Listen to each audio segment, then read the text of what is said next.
11 rows of free, speeds of over 235 miles an hour, 800 corners, 7 pit stops, 200 laps, 500 miles. The 2014 ISOWC Indianapolis 500, powered by Andwerndesign and in benefit of Orphan Secure, is next here on RaceSpot TV.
"11 rows of free, speeds of over 235.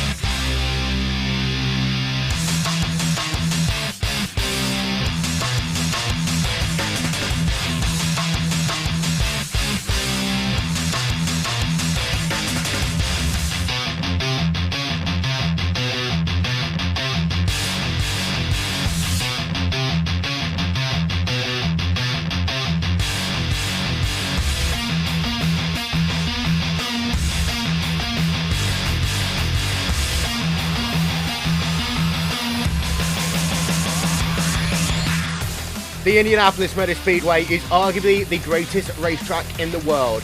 Every single year, drivers, over 30 of them, 33, will make that journey, the pilgrimage, to try and become an Indy 500 champion, cheered on by over 250,000 fans. Today, for the 4th time, the ISOWC Indianapolis Series will make its journey to the Brickyard, to that greatest racetrack in the world, and for one driver today, they will realise a dream and become an Indy champion. Good afternoon, ladies and gentlemen, and welcome to this coverage of the 4th annual ISOWC Indianapolis 500, powered by Andwerndesign and in benefit of Orphan Secure. Will Vinson, along with Aaron Likens, Rachel Whiteford, and the 2014 iRacing.com Indianapolis 500 champion Tim Holgate, as we are 15 minutes away from getting the green flag to get things going. And Aaron, we are once again back home again in Indiana. Oh, and how sweet does that feel? Going to be a great race today. Now that these drivers have maybe 2-3 of these 500 milers in their race, I think we're going to see a very tense, very hectic race. These drivers know with the dirty air, you got to get up front. In years past with the old car, you could sit back, you can conserve, but I think the age of conserving is over. These drivers are going to be on it today. And Rachel, as far as things go, 500 miles is an incredibly long race. These drivers will have to make over 7 pit stops, and we all know that it very well can come down to that final run to turn number 4. That is so true. Well, this is an endurance event if ever there was one. 500 miles, 200 laps. Going to be a run to the end. So, we've got ourselves to say just about 15 minutes before we get set to go racing. But ladies and gentlemen, we'd like to run through this, your starting grid for the 4th annual ISOWC Indianapolis 500. Starting with row number 11 On the outside, it will be Steve Richardson. In the middle, Christian Manson. And then on the inside, Margin Nagel-Kirken. Row 10, you've got yourselves on the outside, Nigel Marnez. In the middle, Tim Miller. And on the inside, T.M. Hauser. On to row number 9. On the outside, Benjamin Gregory. In the middle, Dave Jinks. And then on the inside will be Cyril Hofstadter. Then, ladies and gentlemen, we will move ourselves onto row number 8. You've got yourselves on the outside, Ellis Stevens. In the middle, Robert Grosser. And on the inside, Jonathan Goke. Row number 7, Gorg Newjocks, Vortex Racing. A happy birthday to him here today. Timo Isinyemi in the middle, and then on the inside, Charles Berger, as it is a Vortex Sim Racing lockout of row 7. Row number 6, on the outside, Eric Davis. In the middle, Dennis Garis, and then on the inside, Andreas Warner. Row number 5, Michael Dinkel on the outside, Vic Cordell in the middle, and then on the inside, Paul Jenkins. We move ourselves now down into row number 4, and starting on the outside, Randy Krosno. In the middle, Martin Miller, and then on the inside is P1 Racing's Ron Sams. And I'm going to stop there for a moment, Aaron, because from here on, it's all P1 Racing drivers completely locking out qualifying. And what a strong showing, but we say this so often, it isn't so much qualifying. We've seen this several times where drivers get great qualifying setups, but in the race with dirty air, two completely different things. So we'll have to see if perhaps that's the case, or maybe they have a balanced setup where they're fast in qualifying and can dominate the race. Then onto your Fast 9. These drivers, they did their runs on Saturday, and then they qualified again on Sunday in that run for pole position. Starting on the outside will be Michael Chin. In the middle, Ron Black. And then on the inside, Sam Bonzet. Then row number 2. On the outside is Jennifer King. In the middle is Rick Music. And then on the inside is Budweiser. And then onto your front row for this, the 2014 ISOWC Indianapolis 500. You've got yourself on the outside, starting in 3rd position, Daniel Olszewski. In the middle, Bradley Walters. And then his 2nd pole position in the ISOWC Indianapolis 500, that number 71 car of John Paquin. And Tim, I'm going to talk to you as a driver. And when it comes to qualifying, there are very few people who could ever beat John Paquin around this track. That's totally true, Will. John is one of the premier qualifiers that we've seen in iRacing at the Indy, particularly Indy 500s with its, specific 4-lap qualifying average. The only driver I've seen who've come close is Young Woo. So then, that is your starting grid for this, the 4th annual ISOWC Indianapolis 500, powered by Andwerndesign. And let's get things kicked off with pre-race festivities. Here to provide the national anthem is IU's very own Jim Corneliuson. Oh, say, can you see by the dawn's early light what so proudly we hailed at the twilight's last gleaming, whose broad stripes and bright stars through the perilous fight o'er the ramparts we watched were so gallantly streaming, and the rocket's red glare, the bombs bursting in air, gave proof through the night that our flag was still there. Oh, say does that star-spangled banner yet wave?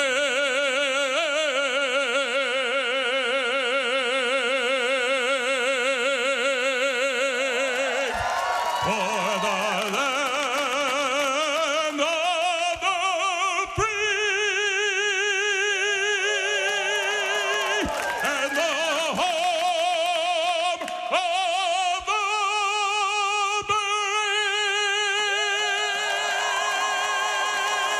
Jim Corneliuson there with the American national anthem. We'll keep things moving. And he may have retired from Indianapolis this year, but that doesn't mean we can play him one more time. It's Indiana's favorite friend, the one, the only, Mr. Jim Neighbors.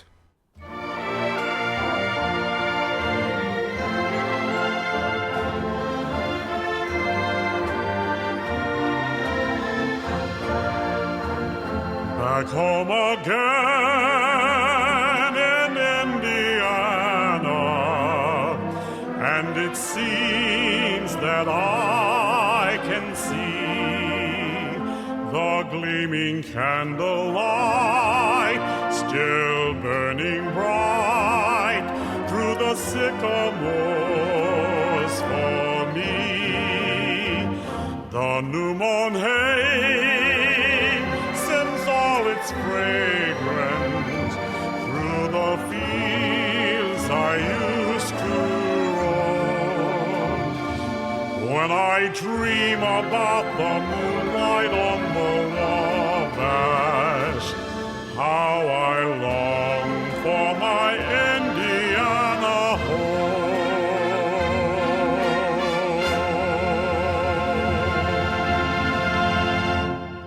Back home again in Indiana, performed by the one and only Mr. Jim Neighbors. Ladies and gentlemen, we will step aside for just one moment as we are now just 10 minutes away from the drop of the green flag for this, the 4th annual ISOWC Indianapolis 500, powered by Andwerndesign and in benefit with Orphan Secure. Stick with us, we will be right back.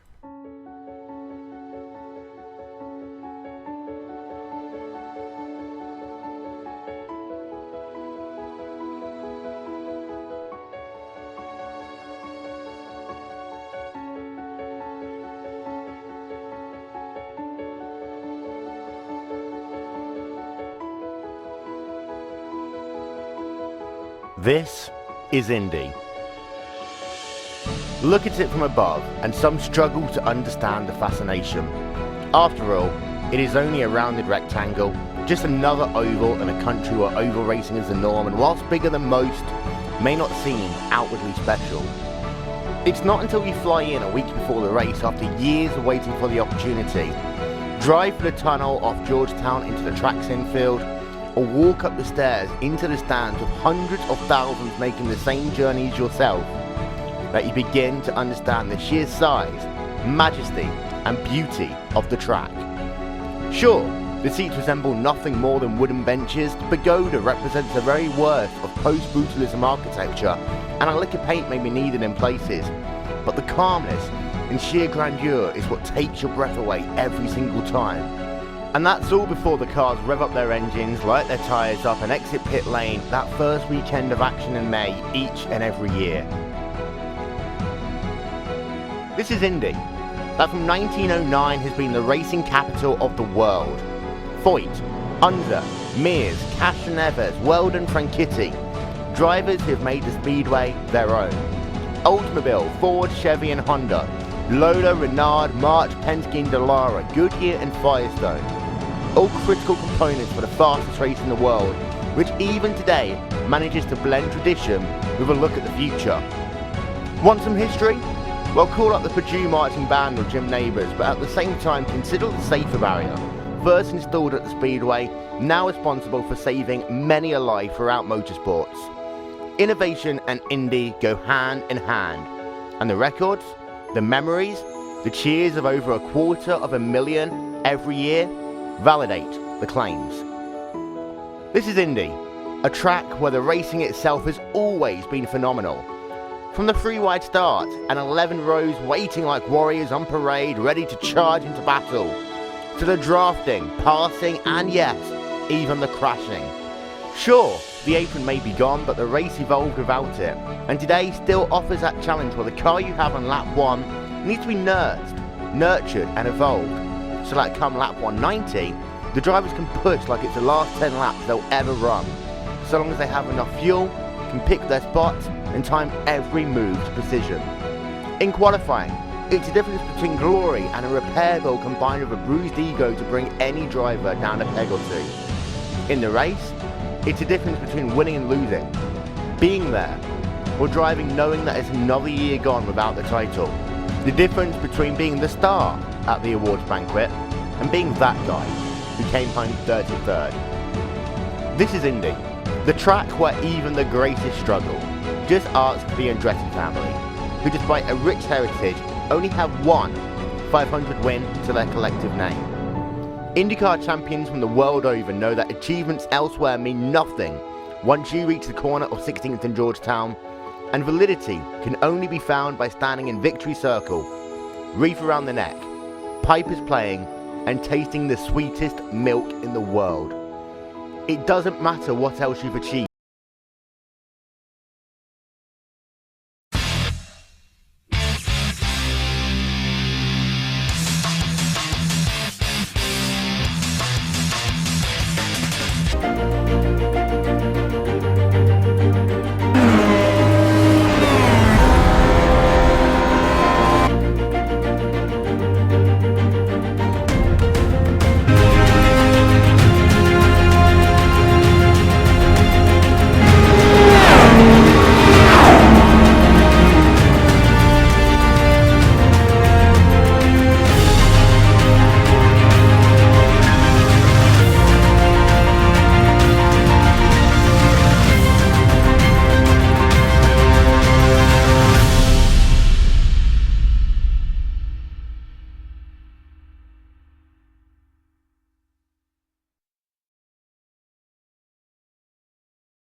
Ladies and gentlemen, we apologise for the slight technical difficulties we had there, but we are back. The pace car working itself down towards pit road. Here comes John Paquin bringing the field to the start of the 4th annual ISOWC Indianapolis 500. Green flag is in the air, and those cars coming down into turn number 1. Aaron, good formation, good start to this event.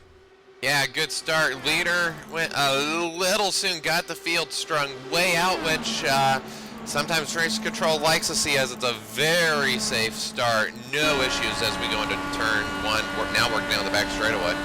On board with Ron Sams in the number 8 car, working himself right now in the 8th position. But Rachel, everyone through that first couple of corners, we've never had a caution at the start of this event, but we've got some good side-by-side racing. Benjamin Gregory and TM House are going side-by-side.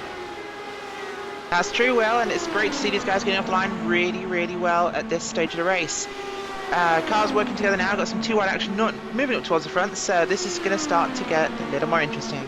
So then we'll get that ticker running across the top of your screen, but it is this guy, John Paquin, who is leading right now by a couple of tenths of a second from Bradley Walters. We have a look from the rear of John Paquin. There you can see the gap is about 2 tenths of a second, working themselves on lap number 2 of this event. All those cars through first lap without any incident, but we have got one driver at the rear of the field going a little bit slowly. Everyone is okay for the time being, however, we are currently green, Aaron.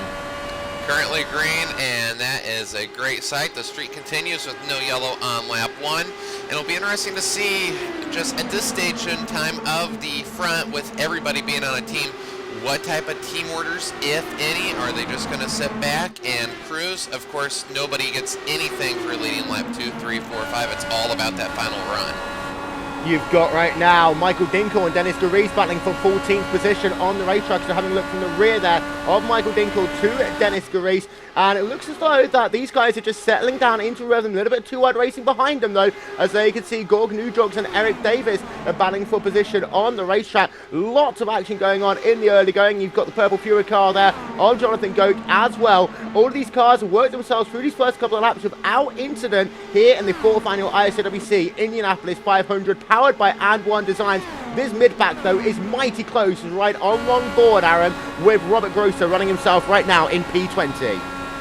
Running P20, and this is where I kind of see he's going to go to the, I believe he's going to be passed by Dave Jinks there. Running mid-pack at this point in time can be a very, almost terrifying experience with all the dirty air. You have practiced a very long time, maybe by yourself, and now you have 20 cars in front of you. Oh, that can disturb the air. You got to stay on top of your adjustments. One miss of the adjustment as the tires change and the air changes, that can be a race over. There you see Robert there able to move up one position. We've got Gorg Newjogs and John Goke going side by side down into turn 1. Goke is down on the inside and he just makes that pass work there, Rachel. Nice clean pass early on there from Goke. It's a tough place to pass, but he gets it done early. So Goke is running in the 16th position. There you see Gorg Nutrox right along board of him. He's going back down to the inside, and he will get that job done into turn number 3. Mighty close there. But thankfully, Nutrox just able to find a groove. And Aaron, the important thing is that these drivers have now got themselves through that first couple of laps. It's a sweaty bum moment at the start of any 500-mile event, but they've all got it moving. They are all on the racetrack. They are all still circulating, except for one driver, which is Ellis Stevens, who will be classified in the 33rd and last position. And Jonathan Goke is in the wall. He's up and around. He takes one car with him. We remain green for the time being. Will he be able to keep that car off the racetrack? The answer is yes, but Jonathan Goke's Indy 500 comes to a very early end. And it all started with being passed by Nutrox, but the problem was Eric Davis then followed him in the draft. When you get past here, you can lose your momentum, not just for one turn, but half the track, and Eric Davis went to the inside and just drifted up and clipped Goke and race over. I was expecting good things out of him, but his race comes to a premature end. Yes, Jonathan Goke was one of the 2 winners of the 2014 iRacing.com Indy 500. We get ourselves another replay of that. You see, coming down into turn number 1, and it was Davis who drifted up there. You have to, Rachel, if you're going to put the blame on anyone, put the blame squarely on the shoulders of Eric Davis, because there's nothing that Goke could have done on that outside line. It's so tough being the outside car coming through turn 1 at Indianapolis. Goke, he was doing all he could. He stayed a perfect smooth line, and Davis, he moved up. Now, it's natural to track up from the corner. We take that very shallow line. That can result in the car wanting to push up. Unfortunately, he didn't anticipate that, and it caused the end of someone's race. So, unfortunate there for Goke. Indeed, and he will now be classified at the rear of this field as well, out of the race, and right on board with Martin Miller. And Miller, of course, is one of the outside shots of this race. He's right behind right now Ron Sams, who runs himself in that 8th position. Martin Miller in that Banshee Auto Sport car has got some good speed. He's got a couple of his teammates behind him, but you have to say those P1 guys have really checked out front. You've got yourselves your top 4 drivers separated by about a second each on the racetrack. Then a 1.4 second gap to Rick Music. There we're having a look on Rick Music, and you can just see he's right along board of him. He has got a lot of daylight between himself and Budweiser ahead of him, Aaron. Yeah, a lot of room, and Budweiser, I don't know if anybody in this field has as many laps around this track as Budweiser. He is pretty much an Indy specialist when it comes to car-track combo. But yeah, top 5, big gap from all those cars, and I think at this point in time, that's exactly what they want. Don't risk it. Don't get into anybody's dirty air. As I mentioned with the adjustments, if you're 1 lap behind, or if you do make a pass and you don't adjust for the change in air, well, this race can be over for you just like that. So right now, I think this is exactly what they want.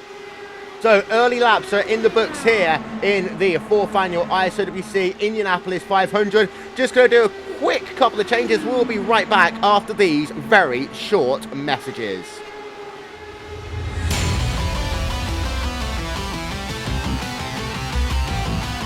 The NASCAR Peak Antifreeze Series powered by iRacing.com has officially begun. It's all in control of Brad Davies in that 11 machine. Green flag flies. He's damn near banged up though. Now the 93 is going to push the 4 of Brian Day all the way up the wall. 4 wide down the super stretch point in the turn. And now the 93, 39, the 3 machine goes around. Big trouble in the back. It's in the race for the win up front. Look behind him. They're 3 and 4 wide, trying to make a push to the front as the field gains speed in turn number 1. Kenny Humphrey, if he can rip it back to the start finish line, will win here at Daytona. 7 laps to go. As you love it. Here we go. You love it. The 1 gets around. The 5 gets around. Big jump.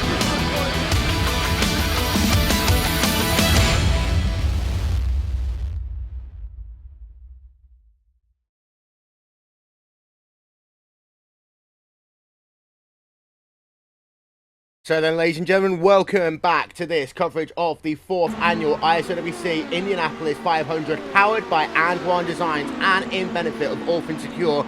We'll show you a little bit of a video about the great work that Orphan Secure do in just a little bit. But in and amongst all the craziness of the first couple of laps, we have to say that this guy is still leading. That is John Paquin. He has led every single lap of this event so far, Aaron. And he, in that number 71 P1 racing car, is flying right now. Absolutely flying, and in the Indy 500, earlier this year, or a couple months ago. He started on pole, but once he fell back, that car just did not like the air. Much different story here. It looks like he and his team have got the race setup down, and that's to the dismay of the rest of this field, I think. Got some good racing still going on. As you see, we've got battles going on the racetrack. There you see Paul Jenkins. He just had to check up a little bit there as he was passed by Vic Cordell in that battle for the 11th position. Two AeroX teammates right now running in P11 and 12 on the racetrack. But Jenkins, let's see whether he will get that draft back down into turn number 1. Try and do the slingshot. Don't think he'll be close enough that time by, Rachel. No, he won't. It's just a fine line between being close enough to make that move and just sitting in the draft. He's maybe give him a couple laps. I think he'll get it done. So they carry on. You see 187 laps remaining. So this is a very long race. We have been green since the drop of the green flag to start this event. And we are used to seeing long green flag stretches in this event, Aaron. Back in 2012, it was actually the fastest iRacing Indy 500 on the iRacing service ever. That was a shade under 2.5 hours. The speeds that we are seeing today, we potentially could break that record if we go caution-free, a bit like what they did in the real Indy 500 a little bit earlier this year. Yes, they did, and as you were saying that, I was just waiting to hear yellow flags so often when announcers do mention average speed records. That's exactly what will happen. But watching warm-ups, if we do have this long green flag run, we have got to keep our eyes on cars coming into pit lane. This car seems to handle differently, and a lot of drivers are having issues right at the cones, losing the rear end and taking a hard right into the pit wall. And it's one thing to be taken out by another driver on track, as Paul Jenkins is now going to pass Vic for that 11th spot. But it's one thing to be taken out by another car, but when you lose it on the pits, I don't know if there's anything more frustrating as a driver. Yeah, and Vic Cordell actually ran very high there out of corner number 2. And that is that thing, that aero push. Track temperature here today, it's cool, it's 73 degrees Fahrenheit. But you've got yourself a southerly wind of 3 miles an hour. And what that means, Rachel, is you're getting a push down into turns number 2 and 3. It's late on in the corner into turn number 2. So therefore, if you're already pushing up high for the centre of the corner, you're going to go very close to that outside retaining wall. And we have seen a lot of drivers lose that car on the exit of 2 just because of the fact they completely ran out of downforce. That's the classic Indianapolis thing. You've 4 corners and 2 very distinct types of corner. And with, the air and the wind that's playing at the moment, the drivers have to be aware of that. It's even worse when you're in dirty air. Clean air, you can predict it, but again, something to deal with extra adjustments to make when you're dealing with that car. We saw a car, Aaron, there, just on our screen, coming onto pit road this slowway. Yes. Timo Isonimi, it looks like coming out of 1, and he is the first victim of the turn 1 wall. Looks like he just got, he had 2 cars in front of him, got a groove on the outside, and just barely tapped the wall. Typically he'll get away with that type of impact, but Timo not so fortunate, and it's going to probably be race over for him. Yeah, so let's see whether we can pick this one up there. And there you see Timo Signemi. Very, very slow on the outside wall. He did stay green, however, so credit to him for keeping this race green. We'll see if we can get another look at it to show you what happened. Down into turn 1, you see him running that wall there, that curb. Timo Signemi is going to be our first big victim of the day. He'll be classified well down the field, along with Jonathan Goke as out of this event by the looks of it. But Timo Signemi looks as though that his day is definitely done now, Rachel. Yeah, that's really unfortunate. It's so early on for those 2 drivers, and Timo, only himself to blame. Jonathan Goke, perhaps feeling a little differently in this one. Just want to draw your attention to something though, Will. One of the cars on track we mentioned previously, Ellis Stevenson, number 15 machine. Now, someone who's slow on track, he's fallen back quite a lot. He hasn't actually fallen back. While he moved back from the starting position, this is something I've seen this driver do before. He thinks tactically, he gives it the long run approach. He knows there's a good chance of a caution at some point early on. He's brought himself out of the danger zone. He's cruising. In fact, at this time, he's starting to make moves up towards the car of Scott Smith. Yeah, and that is one of those things. And what I'll do is say we'll bring in our 2014 iRacing.com Indianapolis 500 winner, Tim Holgate, into the discussion, because Tim is one of these things that you very often see drivers do. In the early going of these events, just getting themselves into a little bit of clean air, keeping themselves out of trouble. This is a 500-mile event, and the last thing you want to do is be like John Gogg and have it end oh so early. Well, that's definitely true. It's a very long race, Will. So there's a couple different strategies. One is the strategy that Bacon's going with right now, which is it's safest at the front. That's one of the methodologies I've always used these races. But there's another way, which is it's clear if you have clean air. And that's what Ellis Stevens appears to be going with. It's a strategy I've seen used by the likes of Tim Doyle, drop back at the beginning and then race in the last 120 laps. So then let's have a look at your top 5 drivers, and here you can see John Paquin continues to lead the way. The gap between himself and Bradley Walters right now is about 0.2 of a second. From Walters to Olszewski now is up to 2 seconds almost on the racetrack. So Walters is pulling away from Olszewski. Olszewski running in that 3rd place right now. A little bit of traffic will start coming into play soon. And then we'll go back from Olszewski to Weishart, about a second separating those drivers.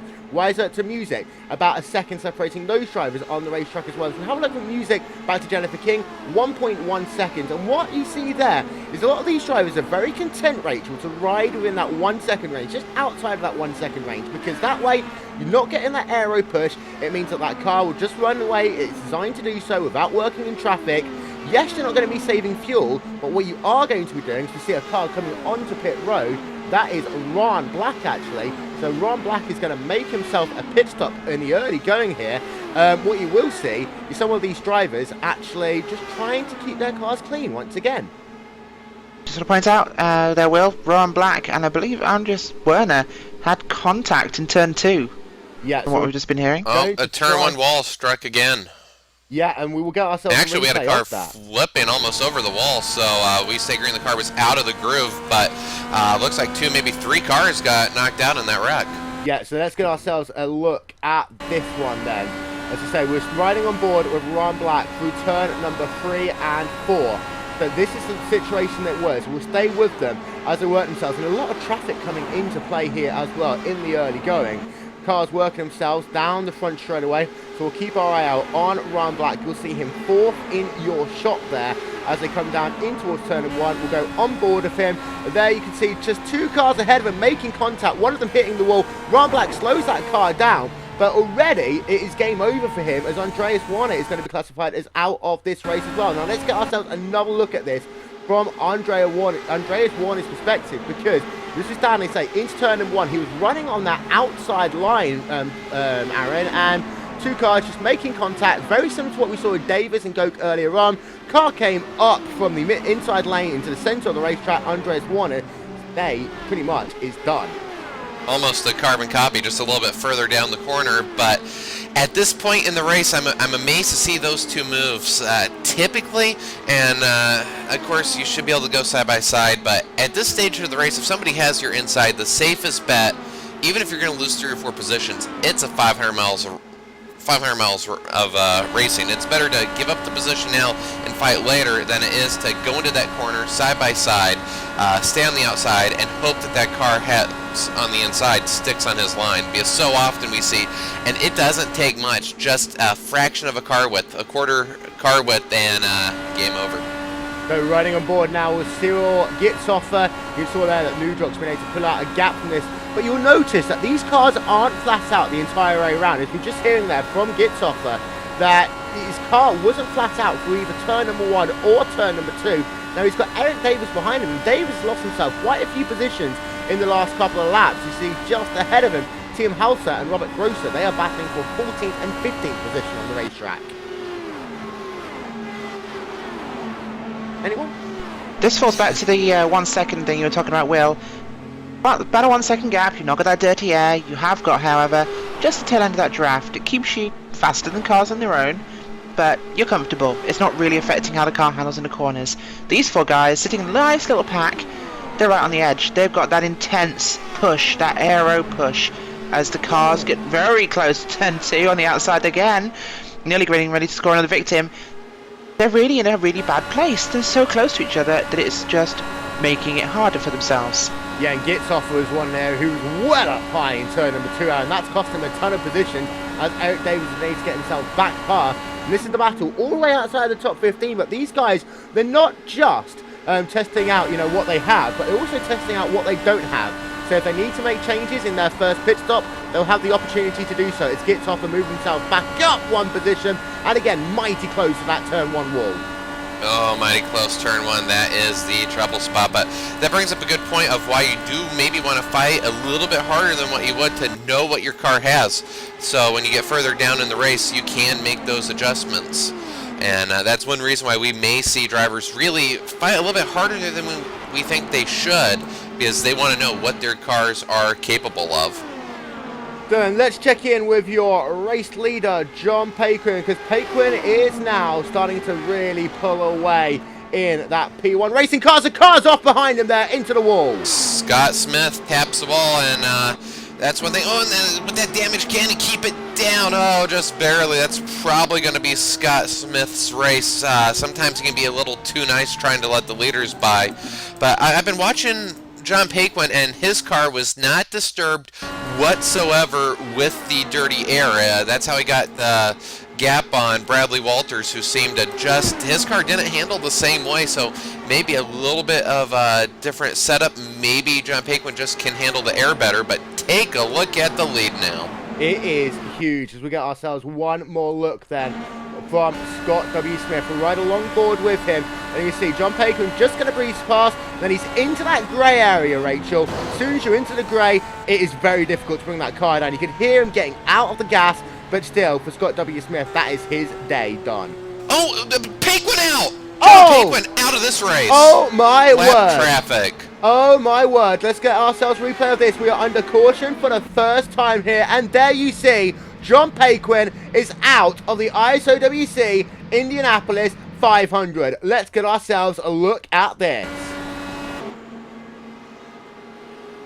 So then they're working themselves down the front straight away. The car ahead, just having a look, that looks to be one of the Vortex Sim Racing cars.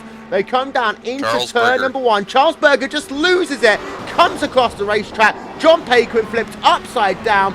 Now, for Charles Berger, that car just got wicked loose on him through the centre of turn 1 and 2. Arguably, there's nothing he could do, but definitely nothing that John Paquin can do. His bad luck at Indy will continue, Aaron. How often in the Indy 500 have we seen a driver dominate, have everybody's number, and have some form of bad luck? I mean, how many races could you put Andretti's name on it and just have bad luck? Michael Andretti in 92 won 2-lap lead on the field, broke down with 20 to go. And for Paquin here today, his car was phenomenal. He could handle the dirty air. He pulled out over his teammate 2-3 seconds in just 1 lap, and forces outside of his control. Race over. Yeah, and there you see John Paquin is out of the race. We get our super slow-mo cam looking at that one, but we are under caution for the first time here. These guys will in just 1 moment's time be coming down on towards pit road. Bradley Walters is now classified as your race leader, and we are very close actually to going through a cycle of green flag pit stops. We'll come back to the craziness which just occurred in a moment's time, but Bradley Walters now leads this race, Rachel.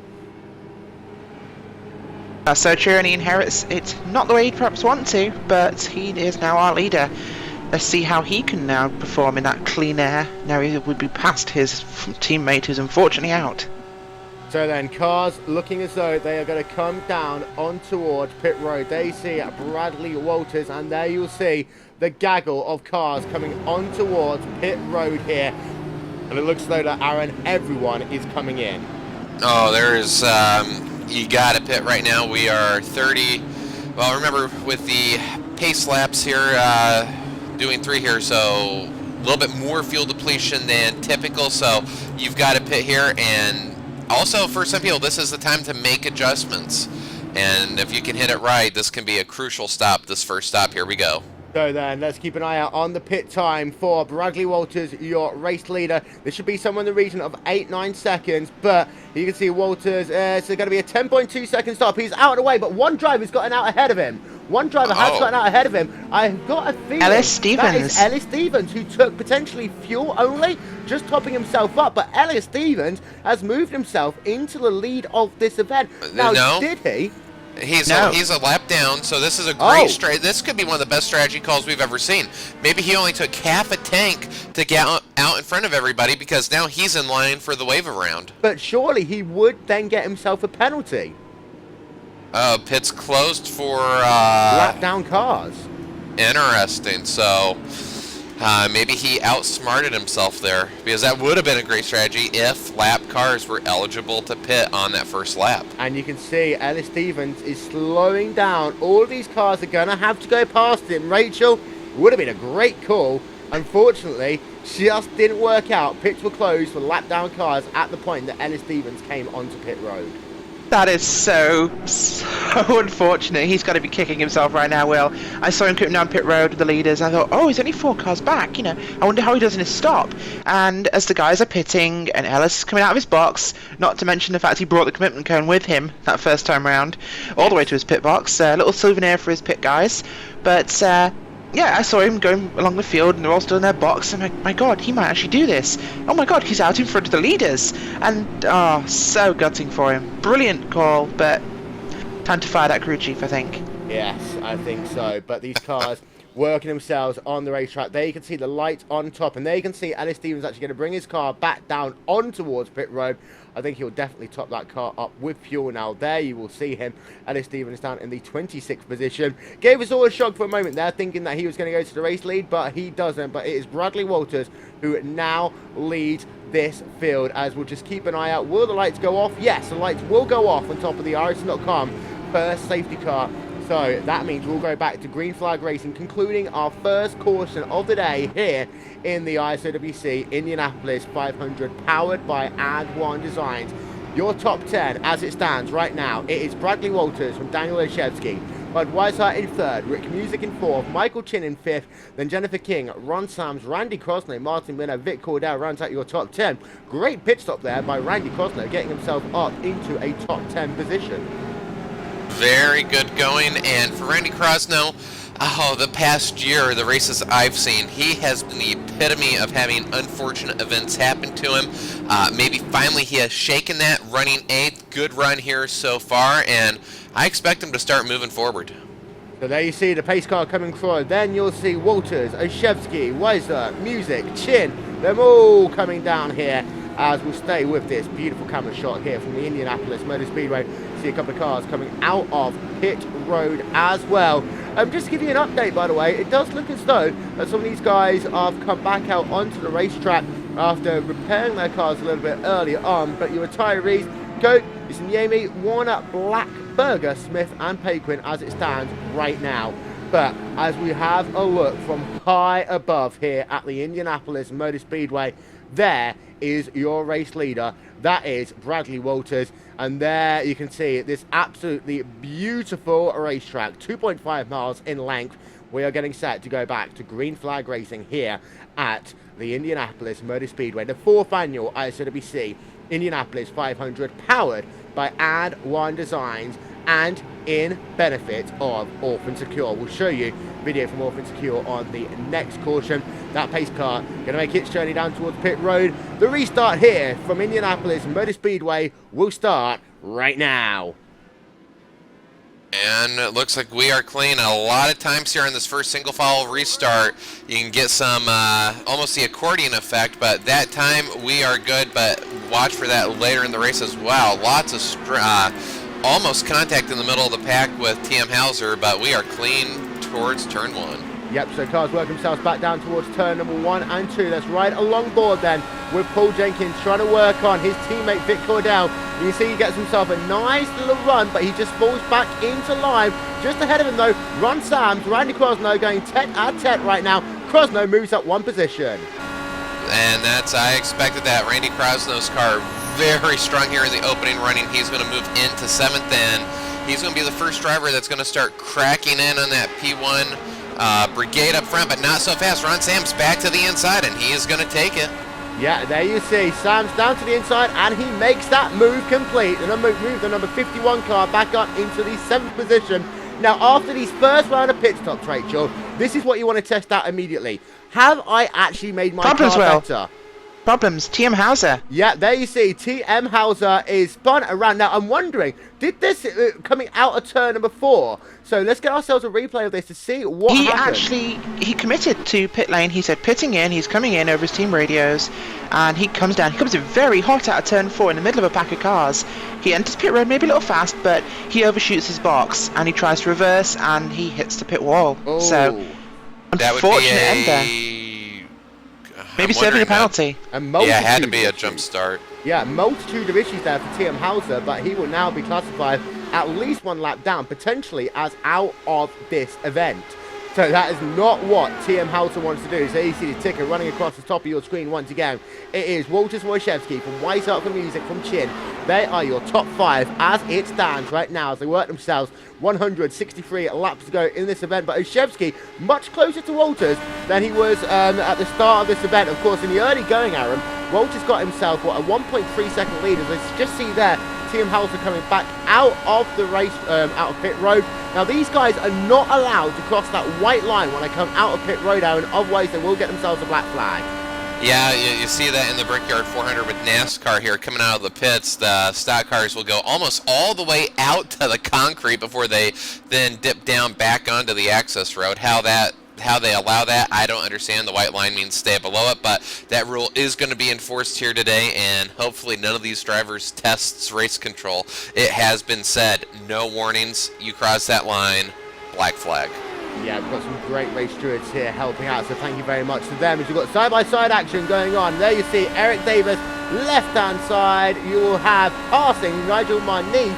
So move Eric Davis up now into the 15th position on the racetrack, but Marneef looking as though he might get a bit of a run as they work themselves back down towards turn number 3 once again. Now, this is the racing we expect to see later on in this event, passing every single half a lap. There you see the Cadbury steering wheel car going back down to the inside. Nigel Marneef moves himself back up. Now, let's talk about that one very quickly, Aaron, because we saw this back in, May and then July. Passing those last couple of laps, if you're within 2-3 tenths of a second of a driver, then there's a very strong chance that you could end up passing every half a lap. As Eric Davis just illustrates with another pass, but at this point in time, it can be very frustrating. You may have a much faster car than that car that you're passing, but if you can't shake the draft, as I think we may have another pass here. Does Nigel do it? You bet he does. Back down to the inside, so we're seeing this, and if we're seeing a glimpse of the end game, my goodness, well, those last 10 laps could be amazing. And let's not forget the 2013 ISOWC Indy 500 was incredible. Those last 10 laps. We'll get that camera turned back around, but I don't think that Davis is close enough to make that pass this time by. So now he's done that a couple of times, Rachel. I think he'll just settle down. Now he knows how that car works in dirty air and in clean air. This is all building towards long game right now. For people like Davis Marneef battling, they'll do it a couple of times and realise, well, I'm not gaining anything. Let's just get ourselves back into our own rhythm. Yeah, this is a question I've got to put to Tim now, but we saw Nigel doing this a lot at Auto Club last round. He was a John Porzak, and the pair of them were passing each other every lap, twice a lap. I mean, Tim, here at Indianapolis, does the slingshot help? Can you actually get yourselves further up the field working with another car, as we just see Davis going round the inside of Nigel Marneef? Is this helping them or hindering them? You know, it's definitely a matter of how the cars are set up and how the drivers are committed to it. If you have a lot of downforce on the cars, you can make up time by doing the leapfrog move, but if you're so trimmed out that the understeer you get from being in the wake of a leading car means you have to lift a significant amount entering the corner behind them, then it can be equal or it could hurt you.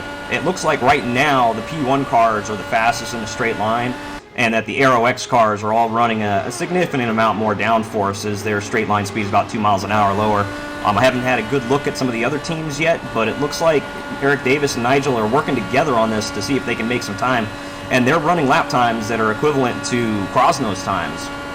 It does seem to be helping them. I mean, yeah, they're two different teammates. We've got Banshee Autosport, we've got Last Lap Motorsports.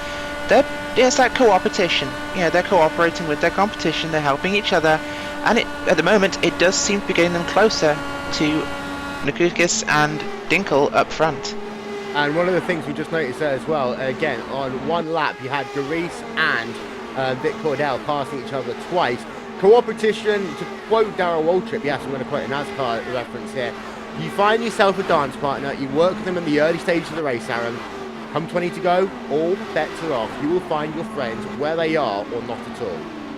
Oh, with 20 laps to go, friends, I don't know if that word is even in the dictionary when we get inside 20 to go.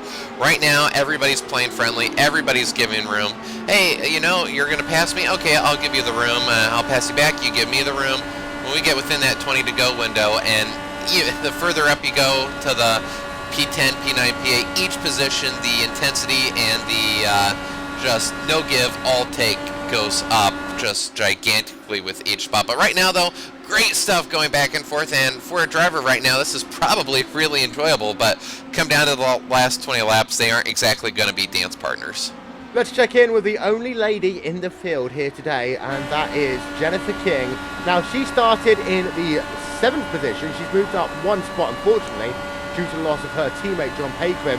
But these P1 guys overall, and girl, Jennifer King, they do still look to be the class of the field. I'm checking in with King because she actually stayed right on the gearbox of Michael Chin. Now, what that is going to do, Aaron, you're saving yourself a lap of fuel. You count backwards to lap 200, that can always be really useful.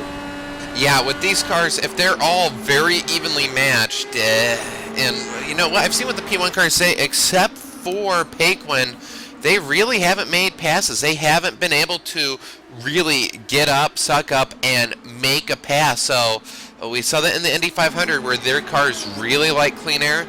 Maybe this is just a team thing. Maybe it is just saving fuel.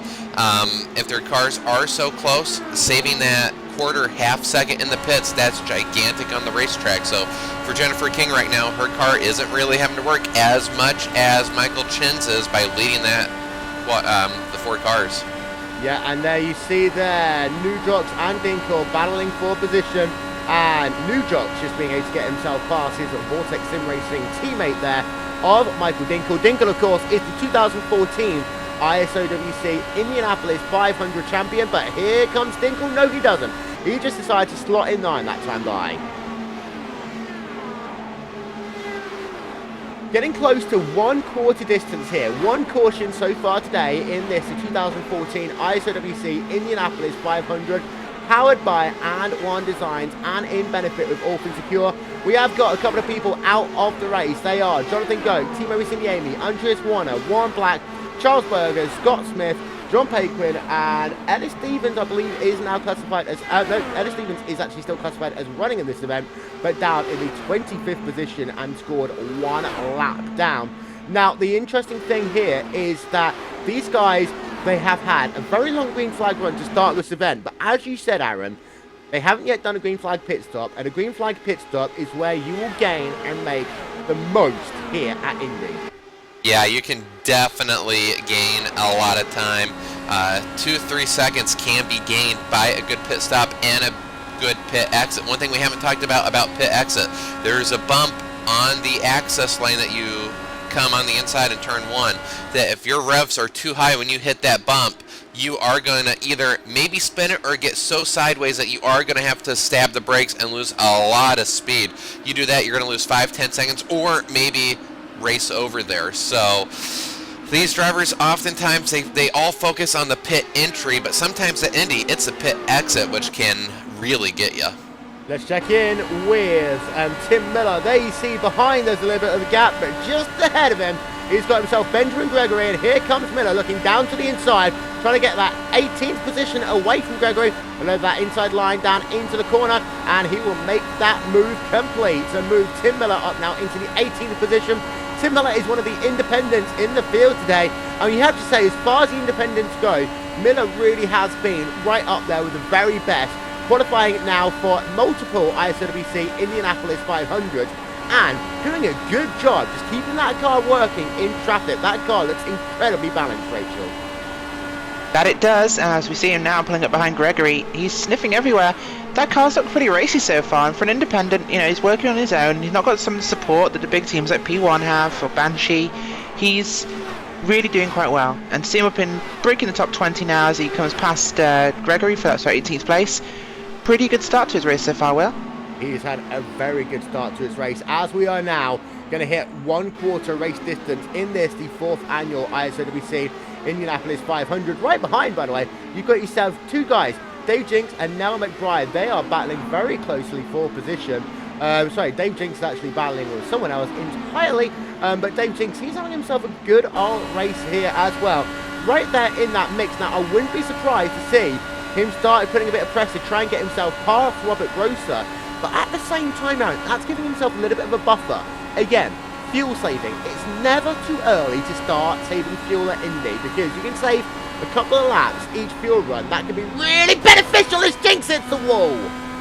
Oh, just as you were talking about him, 213, let's see, his car's going to go up to 220. This is going to be the telltale turn to see if that car is damaged. How does it handle turn 3? Not too badly, but we'll see if he peels off into the pit road or if he keeps it going. He keeps it going, so maybe not too badly damaged. Sometimes if you can hit it square, you can get away with it. Looking at the car, the wings and the side pod looks good, so maybe he got away with one, which anytime you get away with one at Indy, you better remember it because it doesn't happen often. Yeah, let's have a look on board then from Dave Jinks. This is down into turn number 2. There you can see him then. Coming down into turn 2, that aero push up into the grey, clipping the wall. It was a side-on impact there, Rachel, so he is very lucky in some ways that he was able to get away with that one. That's so true. I mean, yeah, this car, it has slight angle on that wall. Boom, it sticks, and your car just gets sucked in. I think just because he slapped it nice and square, it just bounced him off rather than sucked him in. So that's been a really one of the best ways you can hit a wall at Indy, if there is a good one. But very lucky for him right there. His last lap, though, was a 39.3. Still running kind of along the same lap times that you'd expect from these people. Dodged a bit of a bullet, Dave Jinks, but we'll have to keep an eye out on his progress. And of course, there is a chance that they might have a look at it, potentially put on a little bit more downforce on that next pit stop if he complains of any ill handling on his car. But what the thing is that he's now got Christian Manson just behind him on the racetrack. Good battling going on at the very rear of the top 10 as things stand right now. But as it stands, it's still this guy, Bradley Walters, who leads the way. And as we saw with Paquin in the early going, he's now started to pull out a gap. 1.2 seconds over Daniel Olszewski. Last lap at 38.7. Olszewski's last lap at 38.8. So right now, it does look as though that Walters is starting to put that hammer down. Oh, hammer down indeed. Bradley showing about the same speed that Paquin had, maybe 300 or 400s off of the pace Paquin was running, but Walters definitely was keeping pace the first 3/4 of that first run. So for Walters now, he now has that race where it seems like everything's going right, but Indy, sometimes that's not where you want to be. Let's see what type of race Walters has for the latter now 3/4 of this race to go. Checking in with Randy Krosno, one of our big movers up in the top 10, up 4 positions since the drop of the green flag, right behind his teammate Martin Miller. Now, Krosno was able to get ahead of Martin Miller on that first round of pit stop. Whether that came in him just putting in a little bit less fuel, we will find out soon, because we are inching ever closer to that first round of green flag pit stops, potentially taking part in this race. But I'll bring in 2014 iRacing.com Indy 500 champion Tim Holgate once again. And Tim, for some of these guys right now, this is going to be that critical first part of the race, because you can't win the race here, but you can throw your race away if you get yourself that black flag. How difficult is it making that first pit stop under speed? You know, it's real tricky timing it, figuring out where your tire's at in terms of grip for that braking in, because a lot of people do, you know, pit in testing, but they might not do it with the full stint on their tires, with the tires up to temperature. So the first couple times you go through there, you know, you're just kind of hoping that it's not going to lock up, that you're going to get it slowed down in time, because the pit in and pit out are very critical on a track like this, where you're trying to get some separation to break away from those cars who are falling behind in your draft. As we check in with Rick Music running himself in that 4th position right now.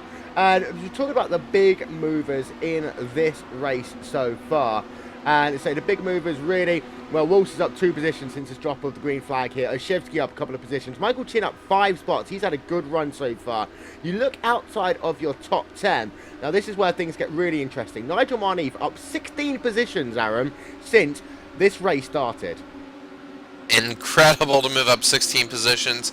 We've seen lots of passing, but to have the ability to pass and move forward and keep the position, that's another thing. So incredible start so far. And as we have a look a little bit further down the field, you can see once again good battling going on with Vic Cordell and Dennis Garis. Now Cordell has dropped back in this run. He was running inside the top 10 a little bit earlier. He's now fallen back down into the 12th position behind Dennis Garis in that number 16 car. Garis, of course, a road course champion from the 2013 ISOWC in car series. We also saw him in some 16 Street League competition as well last year. But these guys, they, I think, are just trying to keep it cool right now. And again, this track, it doesn't look as though they are flat out the entire way around. We just heard the engine note there from Vic Cordell. And these guys are having to back out in turns number 1, turn 2 a little bit, and definitely in turn 3, Aaron. Yeah, and for Vic, what a year he's had. Compared to where he was running in the fields a year ago to where he is now, big improvement there. So right now I think he's thrilled to be running where he is running. And for these two drivers, maybe lifting a little bit. Fuel though, going back, you were mentioning fuel before Dave Jenks had tapped the wall. It's never too early to start saving fuel. And if you can be that one driver that saves 3 laps and the pit window just so happens to land on lap 198 and you can make it to the end, you can steal a victory here. So whereas the leaders are pulling away, somebody may be able to steal a victory at the end if they can save that 2-3 laps. That battle with Tim Miller and Benjamin Gregory, that continues to rages on, Rachel, and it's been going on really this entire stint. It's calmed itself down a little bit, but we'll go back on board and we will see once again Tim Miller right there in the coattails of Benjamin Gregory as they continue to battle for what is now P18 on the racetrack. Yeah, Benjamin's been having a pretty good run so far today. He's not moved up too many places, but he's been pretty consistent. He's been in some pretty heavy battles, not had much clean air, which he now has, being the leader of that little foursome. Obviously with Tim Miller behind him and Dave Jenks and Niall McBride behind them, it's making the race interesting for them. But strong run so far. He's kept his nose clean and maybe could move up a few places towards the end. McBride was actually just able to get himself past Dave Jenks, and then a bit of a wobble from Dave Jenks as they came out of corner number 4. Now let's not forget that his car is damaged. This is allowing Christian Manson to line up a pass. They come down in towards turn number 1. Will he be able to get that move complete? The answer to that one is actually no, he doesn't. So Manson stays in line for the time being. But Dave Jenks, he had a big wobble there out of corner number 4. He's had one in turn 2. Essentially, all of a sudden, he's just trying to play a little bit of a bingo card, Aaron. His car, that was a big moment out of 4, which typically you don't see moments like that in 4. Typically 1, maybe 2. So for Dave Jenks, I think that damage is hindering his car just a little bit. So for Jenks, he is just hanging on right now and doing a good job of it. But oh, that's got to be every corner's got to be intense for him at this moment. Now, one driver whose day came to a very unfortunate early end is that of Andreas Warner. And Andreas, it is always bad when you're out of a big 500-mile race like this one. Take us through what happened to you. Maybe not. We'll come back to him. Andreas Warner. So he classified down in the 32nd position overall, one of the retirees from today's event. We will try and talk to him a little bit later on in today's event. 136 laps remaining in this, the 4th annual ISOWC Indianapolis 500, powered by Andwerndesign. This guy is your race leader. It is Bradley Walters. And ladies and gentlemen, we're going to step aside for just one moment. Pit stops will be coming soon, but we will be right back after this. I will say to the north, give them up, and to the south, don't hold them back. Bring my sons from afar and my daughters from the ends of the earth. Human trafficking is the second largest international crime industry behind illegal drug trafficking. In Thailand, Cambodia, Africa, Europe, and it's right here in the United States. With the click of a button, it's in your home. The problem of human trafficking is daunting. But in spite of enormous odds, we believe one person can make a difference. We at Orphan Secure believe that a single life rescued has immeasurable worth. Every night, little girls and boys held as prisoners to satisfy the depraved. A young girl, numb and tormented by fear, waits for the night to end. Somehow her spirit murmurs a prayer to a God she may not even know. 1,000 miles away, opposition is rising and moving to find and rescue children. Ultimately, a child is rescued, and through grace, a journey begins to return what was stolen and mend what was broken. Orphan Secure wants to bring hope to a desperate situation, to defend the fatherless and the oppressed, so that mere earthly mortals will never again strike terror. We want to spend ourselves for those who have nothing to pay in return. Their voices often unheard as they cry out to be rescued. May all that we give for the lives of others come back to us in the form of contagious hope.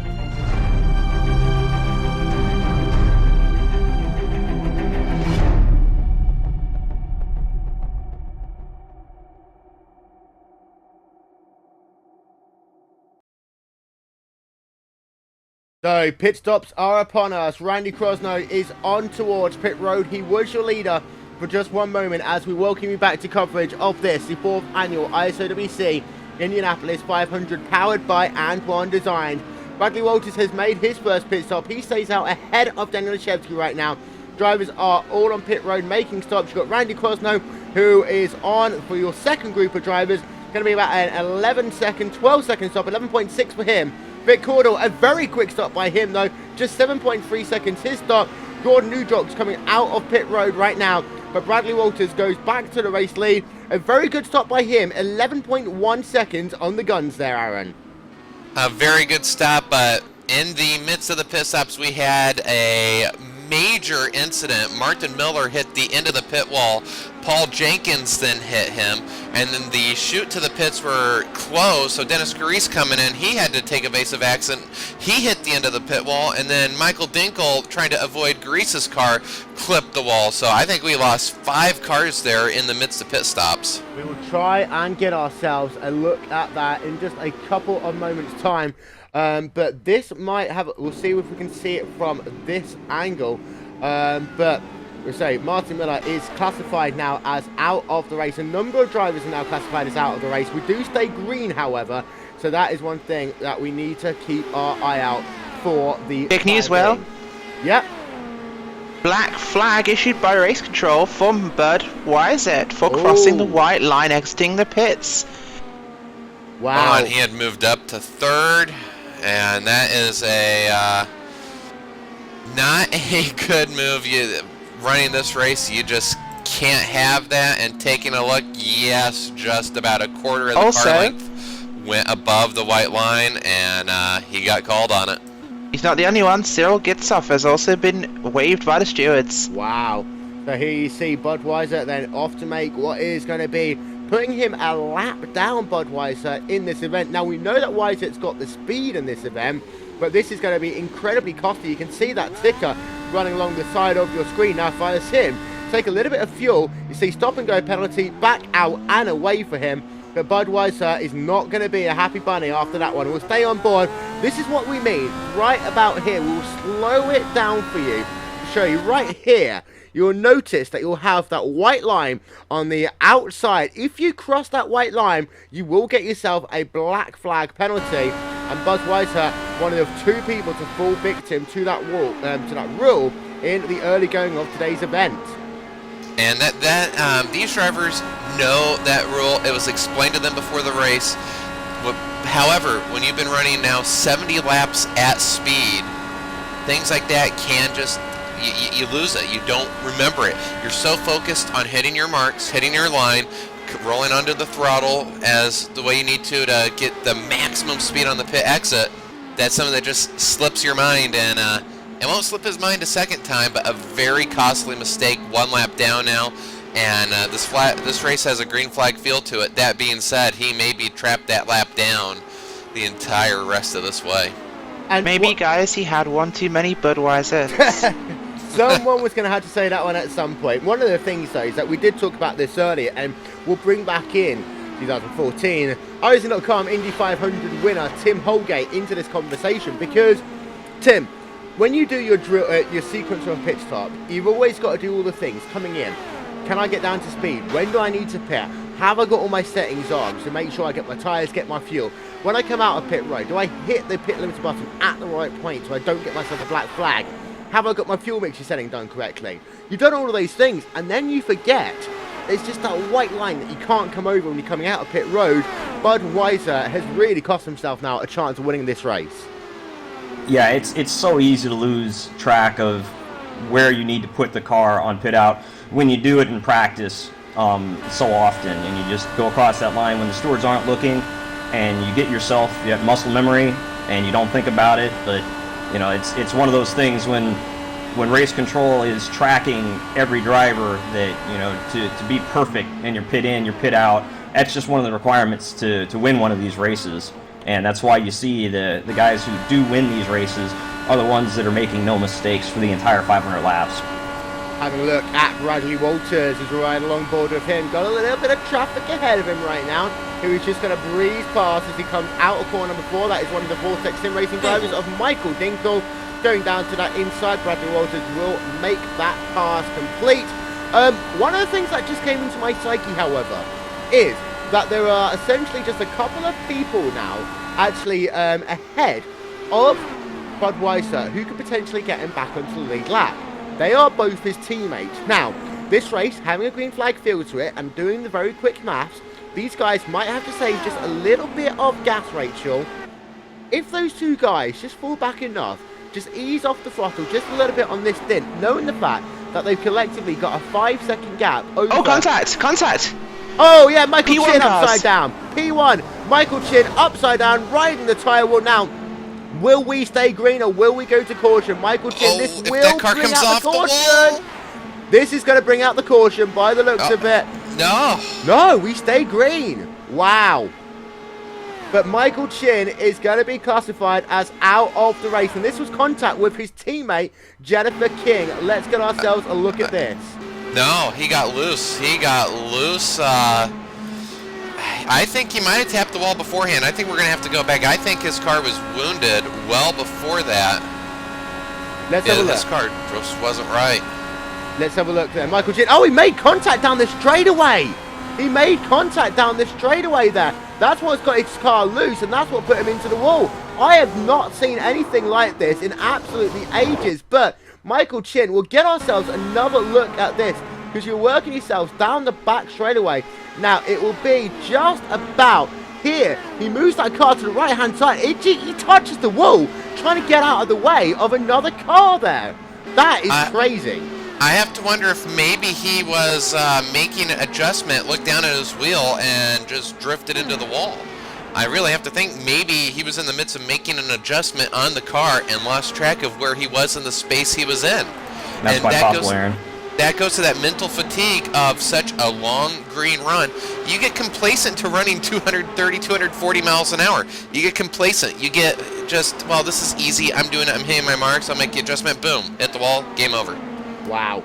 But what this does is it keeps Olszewski in that second place. What it does, though, is it moves Jennifer King now up into the 4th position. This guy is now into your top 5, and that is Randy Crosno, who continues his charge up through the field, now up 8 spots since the drop of the green flag, our biggest mover in the top 10. Got his teammate Vic Cordell behind him, about 0.5 of a second back. But some very bad luck for some of these P1 racing drivers today. Of course, John Paquin out in the early going, no fault of his own at all. And now a little snafu by Michael Chin, coming down the back straight away, mental fatigue kicking in, putting himself out of this race. And of course, Ron Black has had issues with Andreas Warner earlier on in this event as well. What a odd, we're not even halfway, but so many favorites have fallen by the wayside, either to their own doing or not. Martin Miller, pit wall, of course, John Paquin, favorite to win. Jonathan Goke, we expect, he was moving through the field nicely. He typically doesn't qualify well here, but always is up front by halfway. He's out. So Ron Black, if he's in an IndyCar, he's typically one of the names that you'll mention that could win this race, but Wow, what an odd, and we're not even halfway, but what an odd first almost half of this race, Will. Yeah, 120 laps to go here at the Indianapolis Motor Speedway. Time now to run through your field, powered by Andwerndesign, and we will start with the guy who is leading out front, and that is Bradley Walters. He's up 2 spots since the drop of the green flag here today, but Walters does look as though that he has got a very good car underneath him, as he's not put a foot wrong at all in this race, Rachel. That's so true, Will. I mean, those P1 cars are flying today. They are really, really showing some great pace out in that clean air. Perhaps not as much in dirty air, but in their positions, they're running where they need to be. It's going to be interesting, though, if we get a late rate caution. Fingers crossed. Don't need the commentator's curse coming in, but if they get past, will they be able to actually move through traffic? Then running himself in the second position right here, as we'll flick back to Daniel Olszewski running in that second spot. Olszewski again up 2 spots since this race started. Now Olszewski is, of course, Aaron, a long-time veteran here in the iRacing IndyCar community. Has run, of course, in the 2011 ISOWC Indianapolis 500, doing a good job right now in that Pennzoil P1 machine.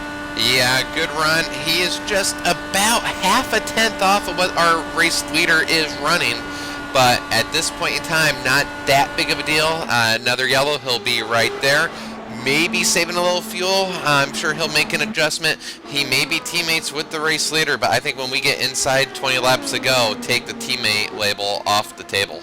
We've got one car very quickly on pit road, and that is Vic Cordell. There you see him coming in to make a stop and coming back out. Now, Cordell, he did make a very short pit stop that last time by potentially anticipating a caution to get track position, but now, Rachel, he is fallen well down the field. Yeah, a bit of a strategy call. It didn't quite go his way there, but we've still got 120 laps to go. He can recover from it, but it's going to take some luck on his side, Will. It will take some luck indeed. So we're having a look high above here at the Indianapolis Motor Speedway to continue running through our field, powered by Andwerndesign. Just coming now down in towards turn number 1 is going to be Rick Music. Now, Rick Music, he started this race here today in the 6th position, running up in the 3rd spot right now. Good start to this race by Rick Music, and it's someone that we haven't seen too often in the IndyCar series, but when we do see him, he is mighty fast, Aaron. Oh, mighty fast, and he's having a very good race. If we haven't called your name out too much and you're inside the top 5, you've had a clean, smooth, uneventful race, and that's really what you want. We've been talking about the drivers further back, going back and forth, back and forth, back and forth, and sometimes that can create a bit of attrition, knock yourself out of the race, but for Rick Music, a very smooth race, and perhaps we haven't really seen what he's had. They're really, for him at this point in time, no point in time mixing it up. We typically do see a late race caution, or maybe he can gain that time up on pit stops, but a very smooth, strong showing so far. Flicking back to Jennifer King, who right now runs in the 4th position, again up 3 spots since this race started. Now, King has got 3 seconds behind her, but King, last lap a 38.7, fastest lap a 38.6. She is fast right now in that number 47 machine, and Rachel, she is looking to become the first female winner of the ISOWC Indianapolis 500. Well, she's certainly in a good place, Will, and, I've got my fingers crossed, won a club. Let's see if she can get up there. But I think she's in good position. She's got the team behind her. She's got the car, most importantly. She's got the same machine and the same team as our leader. And our leader before him when he crashed. Yeah. But, she's got the machine. She's in position. She's in 4th. Give her a restart. She's right there in the wheelhouse. Can she do it? Possibly. I definitely think she can, but I think any one of those P1 cars can do it, so it's just going to come down to track position, Will. As she just makes herself past a lapped car there. Again, the number 1 machine of Michael Dinkel, who started this race strong, but is now falling into the clutches of being lapped traffic. Going back from King then to Krosno. Krosno runs in the 5th position. Aaron, our biggest mover by far in the top 10 right now. Got a little bit of company behind him, but that is lapped traffic. Krosno looking very strong as he leads the Aero X team's charge for ISOWC Indy 500 Glory, something that they've never done.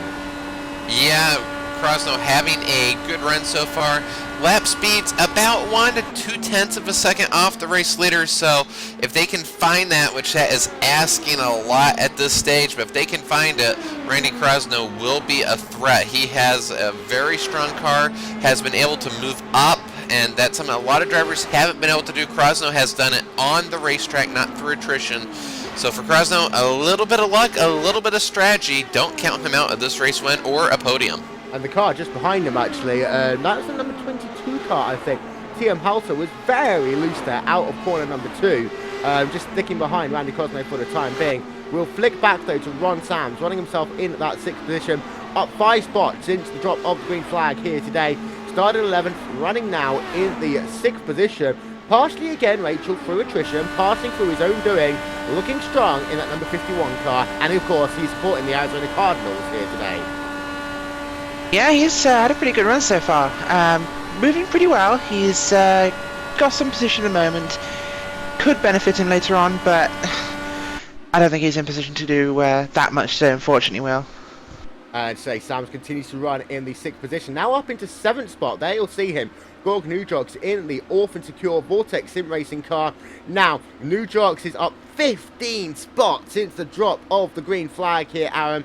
And I think that he is an outside shot.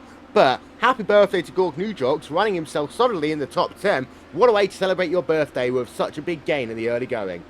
Yeah, he's got to be thrilled with that. Just being able to survive starting mid-pack to the rear and be able to be in the top 10 at this stage, that within itself is an accomplishment. We'll see if he can continue, once we get to the second half, if he can continue to keep that. If definitely going to be one of the hard charger candidates of the day, but great showing, and he just needs to keep doing what he's doing. Be smooth. So Gorg Nujox, to say, he runs himself in that 7th position. Then you flick back to Nigel Marneve running himself in the 8th position, just working amongst some lap traffic right now in that 069 Vortex Sim Racing Cadbury Stereo Milk car. It's a long one, and he's got that number 54 car just ahead of him on the racetrack, who is scored 1 lap down right now. That is Cyril Gitzhofer, and of course Gitzhofer had the issues in the early going. But Marneve up 23 positions, started at the very rear of the field here today, and he is just absolutely flying right now, Rachel. Yes, he is, and just to remind you, Will, that it's not a Vortex Sim Racing car, it is Last Lap Motorsports for Nigel Marneve in the Cadbury Stereo Milk machine. Not a problem, it's so hard to keep track of these days with drivers moving everywhere. Now, Nigel's had a great race so far. Like you say, he's moved up from dead last, he's 23 places up, he's our biggest mover of the race so far. This guy's on a charge. Never want to be counted out. He knows how to drive this car. He understands the air, he understands the momentum, and yeah, I don't think it's long before we see him nestling comfortably in the top 10. No, so Marneve continues to run in that 8th position. We'll stay on board of him as he works himself down this back straightaway. It doesn't look as though, actually, he's trying to find a way past that number 54 car of Gitzhofer.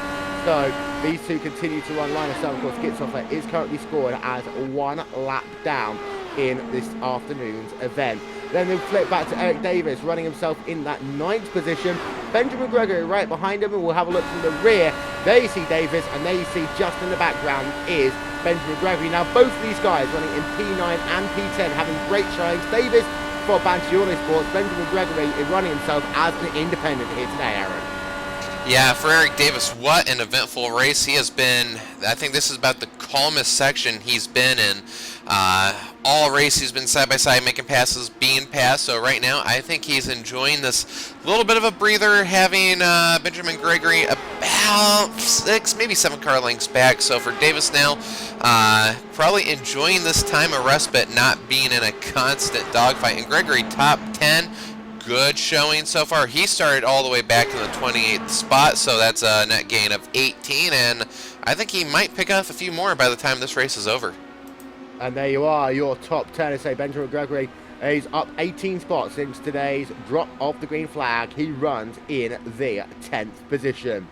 Ladies and gentlemen, pit stops will be upon us once again soon here at the Indianapolis Motor Speedway. We're going to take ourselves a very quick 30-second break, and then we'll be right back with continuing coverage of this, the 4th annual ISOWC Indianapolis 500, powered by Andwerndesign and in benefit with Orphan Secure. We will be right back.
Getting close to halfway distance here in the ISOWC Indianapolis 500, powered by Andwerndesign. Pit stops are upon us once again as Bradley Walters is onto pit road, making his second stop of the year day, 11.1 seconds, and he is back out and away.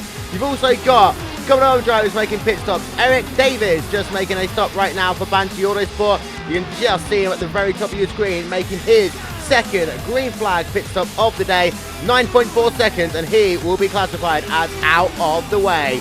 Ladies and gentlemen, welcome back again to coverage here from the Indianapolis Motor Speedway. One car comes in, another one comes out. That car coming in is actually Nigel Marneef, even making a pit stop earlier on in the going. Will Vincent here on RaceSpot TV, along with Aaron Likens, Rachel Whiteford, and the 2014 iRacing.com Indy 500 champion, Mr. Tim Holgate. So, it is now Jennifer King leading the way here at the Indianapolis Motor Speedway. There you see her up on your screen. Second round of green flag pit stops are upon us, Aaron, and that means that these guys, again, have to do that entire sequence of making sure they get everything absolutely picture perfect. And somebody that didn't get it was our former race leader, Bradley Walters. He missed his stall, had to put it in reverse, and now Rick Music is right behind him, and that gap before the pit stops was about 6 seconds, so a major mistake, and that's something if you want to win this race, you can't do. As you and see, here comes Music around him. Yeah, Music will go past. So look, there you see Rick Music moving himself up one position. Rick Music is now ahead of Bradley Walters in this event. A nice picture-perfect pass there, Rachel. Absolutely textbook, Will. He's just taken advantage of that mistake. Rick Music has been a quiet guy all race, and now you see him finally making those moves. Saw the opportunity, he took it. This guy is cold and calculating. So there you see that pass just down to the inside. Music goes, makes it look easy as he makes that pass complete down into turn number 1. So now we are at the halfway distance of this, the 4th annual ISOWC Indianapolis 500, powered by Andwerndesign. Jennifer King making herself a pit stop back out and away. But there you see also yeah, and there you see Randy Crosno turned around. He was doing so well in the early going, but Randy Crosno losing it on pit entry there. That is a big one for the RRX Racing driver, and a number of drivers having issues here today on pit road, Aaron. Yeah, thankfully he just nosed it in, but when he put it in reverse, he tapped the rear of the wall. The front wing, much easier to replace than the rear, but no tire damage. He didn't hit it with any of the suspension pieces, but he came in a little bit hot, had a car in front of him. Maybe he hit his marks, but the car in front was going a little bit slower, so Crosno had to get on the brakes just a little bit harder, and that was, oh man, what so unfortunate. Let's get ourselves another replay of that from on board Randy Crosno as he comes down onto pit road. Late braking for him. The issue was he had to slow down to avoid, I believe that was Dave Jinks, just nudges the wall. I think the issue for that one was Dave Jinks was more conservative coming onto pit road there, and then for Crosno, he missed his braking zone. And Tim, it's so easy to do. You're so used to doing it when you're running by yourself. The second you get another car just ahead of you, you've got to go by their braking zone, not yours. That's absolutely right. Anytime you're pitting in traffic, you know, your reference points are all changed. So you've got to brake when they're braking, and you've got to be focused on them rather than running your own line. Here at Indy, it's the speed that's the issue. You come blazing into that pit in. At other tracks where you're running the apron for a good long time, it can be even more damaging because you might be behind a car that's much slower than you on pit in, and there's nothing you can do about it. Now McBride was classified as your race leader, but he's onto pit road. Conservative pit entry for him, but he is coming down to make himself a pit stop as we're now into the second half of today's event. So now McBride, let's keep an eye on him then as he makes his pit stop. It's again be around the 11-second mark. He'll get himself 4 fresh tyres, and he will top up with race fuel for another 30 laps. Now I'm just doing the math in my head here, Aaron. I think these guys collectively are somewhere about 4 to 5 laps short. Yeah, now McBride, though, he did, 5-6 laps more than Bradley Walters? So yeah. I think McBride may have been one of those drivers that pitted coming to 1 to green on our only yellow flag, and that might be a difference. He went 5 laps farther than our race leader and about 3 laps farther than anyone else. So let's make note of that. Now McBride may be the only driver that can do it in one less stop than anyone else. A little bit loose though coming out of pit road as now McBride comes back out onto the racetrack. That is one of the Vortex Sim Racing cars just behind him. I believe that is Robert Grosser, who just goes past. McBride now scored outside of your top 10. Your new race leader though, it's this guy. It is Daniel Oshevsky. And look at this, he's now got himself a 0.7 second gap to Rick Music behind him. We talked about this earlier on, Aaron. It was bad pit stop there by Bradley Walters. He lost himself his entire race lead and a little bit more. Now it's Oshevsky who leads the way, and Walters scored in the 3rd position on the racetrack. What a change of events right there. Just missed this stall by about half. And in an Indy 500, you never want to have to put the car in reverse. Just bad things are happening when that happens. And for Walters, he loses the lead. And now we'll see how strong his car is than the other two. I think even though they're in a team, his car has been a little bit faster. So whether that's driver or maybe he has just a slightly different setup, but right now he's been able to make nothing of Rick Music in front of him. And last time we were talking about Randy Crosno, he was sideways on the pits. It didn't hurt him that bad. He is still running 7th. His car is still up to speed, so he is not out of this race. One of the big things there for Randy Crosno is he was lucky that Bradley Walters also had his incident, because what that essentially meant, Rachel, is it nullified any advantage that would have been gained overall by the guys ahead of him. They will see Randy Crosno running in that 7th place right now. Now we'll have a look to see how far he is behind the race leader. He is half a lap back, 18.2 seconds. Yes, a caution would nullify that, and he still scored within the top 10. But could you argue now that potentially he might have to do a slightly different game plan? Play the conservative route, catch these guys ahead of him, and then just try and save some fuel to make that gap up a little bit later. Well, Randy Crosno is not a rookie to Indy cars. This guy is experienced.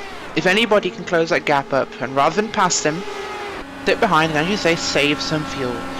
You know, we're at a point now where there's going to be a critical juncture of strategy, where either you stop earlier and make a longer run to the end, or you run to as close to the end as you can get, splash and dash, get back out again, or you save some gas, and maybe, like now McBride, maybe Randy Crosno, if he can do it, can save that gas and run to the end. You might be slower, but you know how much is a pit stop going to cost you at Indianapolis? In this case, it could cost you the win. As we're riding now on board with Vic Cordell, running himself in the 6th position. He was able to get himself ahead as we get some side-by-side action going on just here.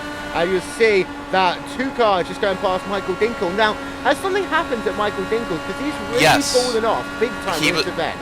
He was part of that major pit entry incident. He clipped the attenuator with the right rear, and I think that did a little bit of aero damage, which is not repairable, but he was trying to avoid the stopped car of Dennis Garis and clipped the attenuator. Oh no, Crosno is in the wall! Randy Crosno's in the wall! Randy Crosno is in the wall. This will likely bring out a caution, and indeed caution for the 2nd time here today, as Randy Crosno is out of the ISOWC Indianapolis 500. Oh, when you need a yellow. When you need a yellow, you never want to be the yellow. Oh. As we said earlier, guys, this changes everything. So this bunches that field up, and it's, yeah. What an odd incident. What? He was just up in the grey. He was just up in the grey there on the exit of turn number 3. And we saw this earlier on. You start off high in the grey, then you're likely going to push up. And the reason for that is because of that crosswind you get in the centre of the corner. Let's get another look at this one as they come down in towards turn number 3. You see Crosno starts up in the grey, and then just as they come through the centre of the corner, that car just loses it, and he is now classified as out of today's event. Heartbreaking there for Crosno. His bad luck in IndyCars continues once again, Aaron. Yeah, you can say bad luck, but sort of in this point, he made his own luck by putting himself in that position. Had he not had the pit incident, which looking at this incident again, this might have been the first time he was behind 4 cars at once, and this car isn't as forgiving as the old car. The old car, you could get away with it. This car, by the time you realize you're in trouble, it's too late. completely correct, and you are completely correct on the point of Randy Crosno as well. It was the first time he was running in such a degree of traffic. And again, Rachel, you start off high in turn 3, there's only one place you're likely to go, and that is that outside safety barrier. That's so true, and it's one of those things like Tim says, you know, by the time you've realised that you're understeering in this car, it's too late. There's nothing you can do to change it. It's one of those, you have to be clairvoyant almost with this thing when you're running out of the normal racing groove. And, you know, not only is Randy Crosno outside memory fart there, but his teammate Vic Cordell also has some minor bodywork damage on his side pod, so not going so well for Aerox Racing. One car stays out, but I believe that's a lap car there of Tim Miller, as these guys, they're going to get 2 lots coming onto pit road here. Some guys will also try and get the wave around this time by, but there you can see the cars coming down onto pit road once again. We'll keep our eye out. There you can see on the left-hand side of your screen, lap cars, guys staying out.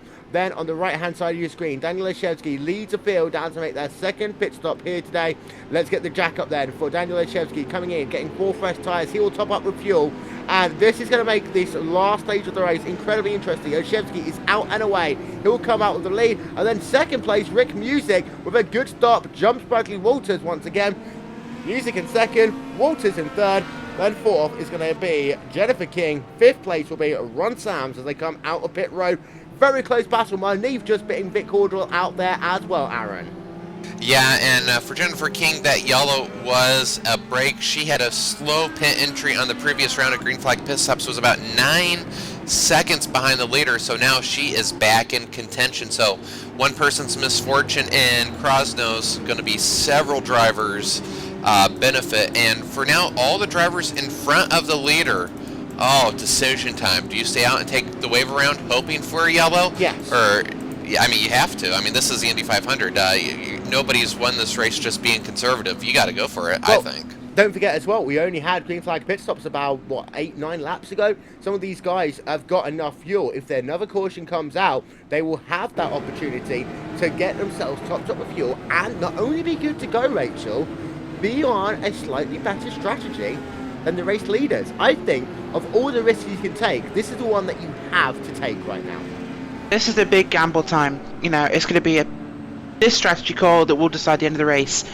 At the end of the race, 3 or 4 laps short we were talking about, this could be that point. If you stay out now and you pit to a potential new caution or at your green flag end of cycle, this could push things in the right direction. You've saved some gas in the pace car.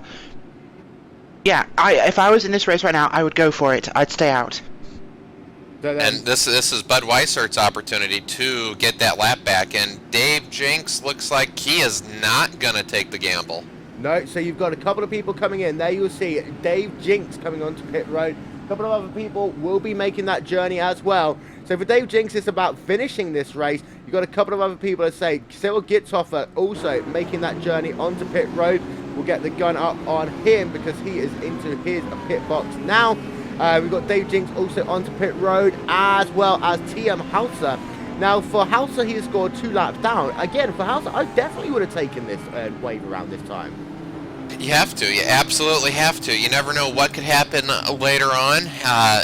If you can get a lap back, don't... I mean, what's the worst that's going to happen? You're going to pit and you're going to be down a lap again, but you were already down that lap. You got to take that gamble. You have it's worth it. It really is. I mean, imagine, you know, what breeds cautions? Cautions breed cautions. All the cars are bunched up. It's the best percentage odds for another caution. So if anything, you know, like Tim says, this is one of those gambles. It isn't really a gamble. You've got to do it.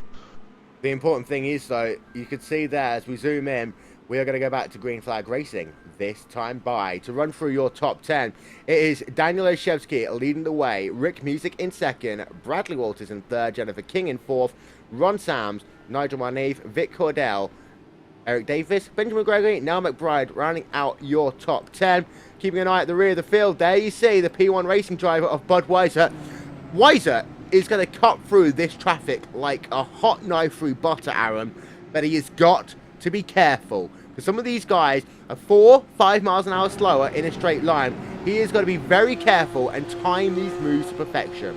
Very careful, but if he can come back and win this race, he'll sort of pull a Jacques Villeneuve and being black flagged and coming back to win this race. So A little bit of trying to duplicate a historic run at Indy for Bud Weissert right now. Very hard to get a black flag and win it, but he has the car. He has the laps. Gonna take a little bit of luck though, but if anybody can do it, it's Bud Weissert. We are about to go green. Yep, there you see, pace car is in. Green flag back in the air here at the Indianapolis Motor Speedway. We are back to racing as the cars storm back down in towards turn number 1. Once again, here you see them come. And once again, good formation. A couple of people trying to go too wide. Now McBride looking down to the inside right now. Good restart overall. We've got one car well up high on the high side though. So work out corner number 2. I believe that was Nigel Marneef there. And he's going for 5th on the outside. Yeah, we're right along board with him. As they can see on the inside, P1 racing car of Ron Sams. Marneef doesn't make it work on the outside line, but he will get that toe. The top 4 drivers have broken away, though these two have been going side by side. However, Rachel. Contact. Eric Davis taps the wall. Let's see how badly his car is damaged. We may be 3 wide into turn 1. That's not going to work. No, and will Davis be able to hold on? The answer to that question is yes, he will. Very lucky for him. As we have a look from the rear there, you can see you've got Vic Cordell right behind him, but Cordell now surely will be making a move down to that inside. Yes, he will. Cordell isn't going to risk it down into 3. He will take that inside line. He will move himself up 1 position as he moves himself up into 7th. Davis down into the 8th spot on the racetrack. Rachel, that was mighty close. Oh, that was heart-in-mouth stuff, Will. I mean, Davis just slaps the wall so hard out of turn 4, but he's now even making a pass back on Vic Cordell. Of course, both of them have exactly the same side pod damage on that right-hand side, so they're equally wounded, but that momentum is so critical. As Gregory looks on the outside. Yeah. More contact. We had more contact between Gregory and I think maybe McBride had contact. McBride pulls to the inside. He's doing the draft, but my goodness, yeah, this is what we expected in the second half of this race. Oh, contact almost there so with close. Gregory. And more contact. Yeah, that was Gregory, and TM Halter, who is a lap down car, will have a look from the rear of Noel McBride as he there just goes past TM Halter. But we've got a car all the way down the inside line. That is very close that time with Gregory and TM Halter. Of course, Halter is scored laps down. And this is, again, the issue for Halter. He's got a fast race car underneath him. I don't understand why he didn't take the wave round, try and get himself onto 1 lap down, and then try and get himself moving through the field, because he's clearly got the ability to do so. And you have 7 drivers that took the wave around that just hoping, going, come on, guys, do something bad. Crash, hit the wall, do something. Oh, no, we've got that! Big crash. 1, 2, 3, 4, 5 cars, 6, 7 cars. This is a field clearer, Will. Wow, a huge wreck there out of turn number 3. And that all started with Eric Davis, and that was Indy's version of the huge one. Oh, and 7 drivers just got the break they wanted, as I mentioned it. And Eric Davis got loose on the outside, and you just have to wonder if all the wall bangs, all the wheel bangs had something to do with that. Right then, let's slow this one down as they work themselves down towards turn number 3. The incident will happen here. And we'll just get it to our next angle. There you see the first part of the contact with Eric Davis being thrown upside down into the wall. You've got Gregory involved in that. You've got 2 free cars easily involved. TM Halter is involved. A number of drivers involved in this one. Just having a look at Dave Jinks. I think actually Jinks was somehow able to get through that one without any real incident there. And then the secondary contact with Cyril Gitzhofer. He then goes into the wall through turn number 4. Cyril Gitzhofer, after a good run, is also classified as out of this race. Absolutely crazy stuff there, Aaron. Oh, Dave Drinks had about 4 chicanes he had to avoid there. This race just took absolutely another turn. And Bud Weissert came through the crash at just 80 miles an hour. That's exactly what he wanted. But my goodness, this took out a lot of competitors. Yeah, this field is now a lot shorter. He's going to get a replay from Cyril Gitzhofer. This is what happened to him. You can see the smoke there down in turn 3. Cars swarming around him, and he almost gets through it. And then, of all people, collecting a teammate. Bad stuff there for Cyril Gitzhofer. But then you've also got Dave Jinks as well. We'll get this camera rolling from him, because this is a crazy crazy moment is he's able to get through this. You can see smoke ahead of you once again. Dave Jinks slows his car down. 1, 2 cars he's able to get through, and then just through here you can see car coming back onto the racetrack. He somehow avoids it. Ben has to come back down to the inside. Good driving there by Dave Jinks. And very good driving, lots of good driving by a lot of cars. And one view you may want to watch is Bud Weisert's on board. Well, Indy experience, he just backs it down, and he really hadn't been moving through the field. He just needed a yellow, so he didn't put himself in the position of being in the middle of a pack, because you really don't want to be there when an incident happens. That really limits your ability to avoid an incident, because if you slow down, the car behind you may rear end you, which we saw several cars have that happen to. He stayed in the back, just backed it down, and Bud Weissert now, he's going to have a chance at this. Yeah, let's get that replay before we go to pit stops there from Bud Weissert. And there you can see the incident, and this is, you know, absolute perfection from here. 1, 2 cars coming right down, slowing that car down all the way on the access road. That is what the access road is designed for. And Bud Weissert doing a great job there, being able to get himself back into position here as we're working ourselves on our 3rd caution of the day here in the ISOWC Indianapolis 500, powered by Andwerndesign. This guy is still your race leader. That is Daniel Leszewski. We will take this opportunity to just take one moment, step aside, but we will be right back after this short message.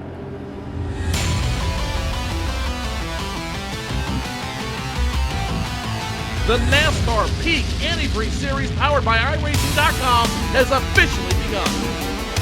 It's all in control of Brad Davies in that 11 machine. Green flag flies. He's damn near banged up though. Now the 93 is going to push the 4 of Brian Day all the way up the wall. 4 wide down the super stretch point in the turn. And now the 93-39, the 3 machine goes around. Big trouble in the back. The race to the win up front. Look behind him. They're 3 and 4 wide, trying to make a push to the front as the field gains speed in turn number 1. Kenny Humphrey, if he can rip it back to the start finish line, will win here at Daytona. 7 laps to go. Oh, As you love it. here we go. You love it. The 1 gets around. The 5 gets around. Big choke.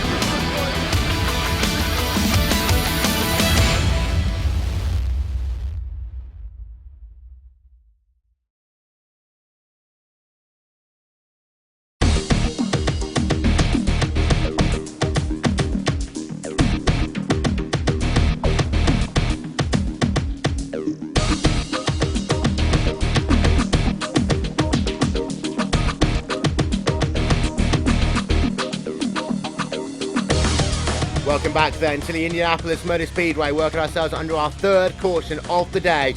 A multiple car incident putting drivers out of the race. We'll get a couple of interviews in just a couple of moments' time. Will Vincent, along with Aaron Likens, Rachel Whiteford, and the 2014 iRacing.com Indianapolis 500 champion Tim Holgate, as we're working ourselves under that 3rd caution of the day.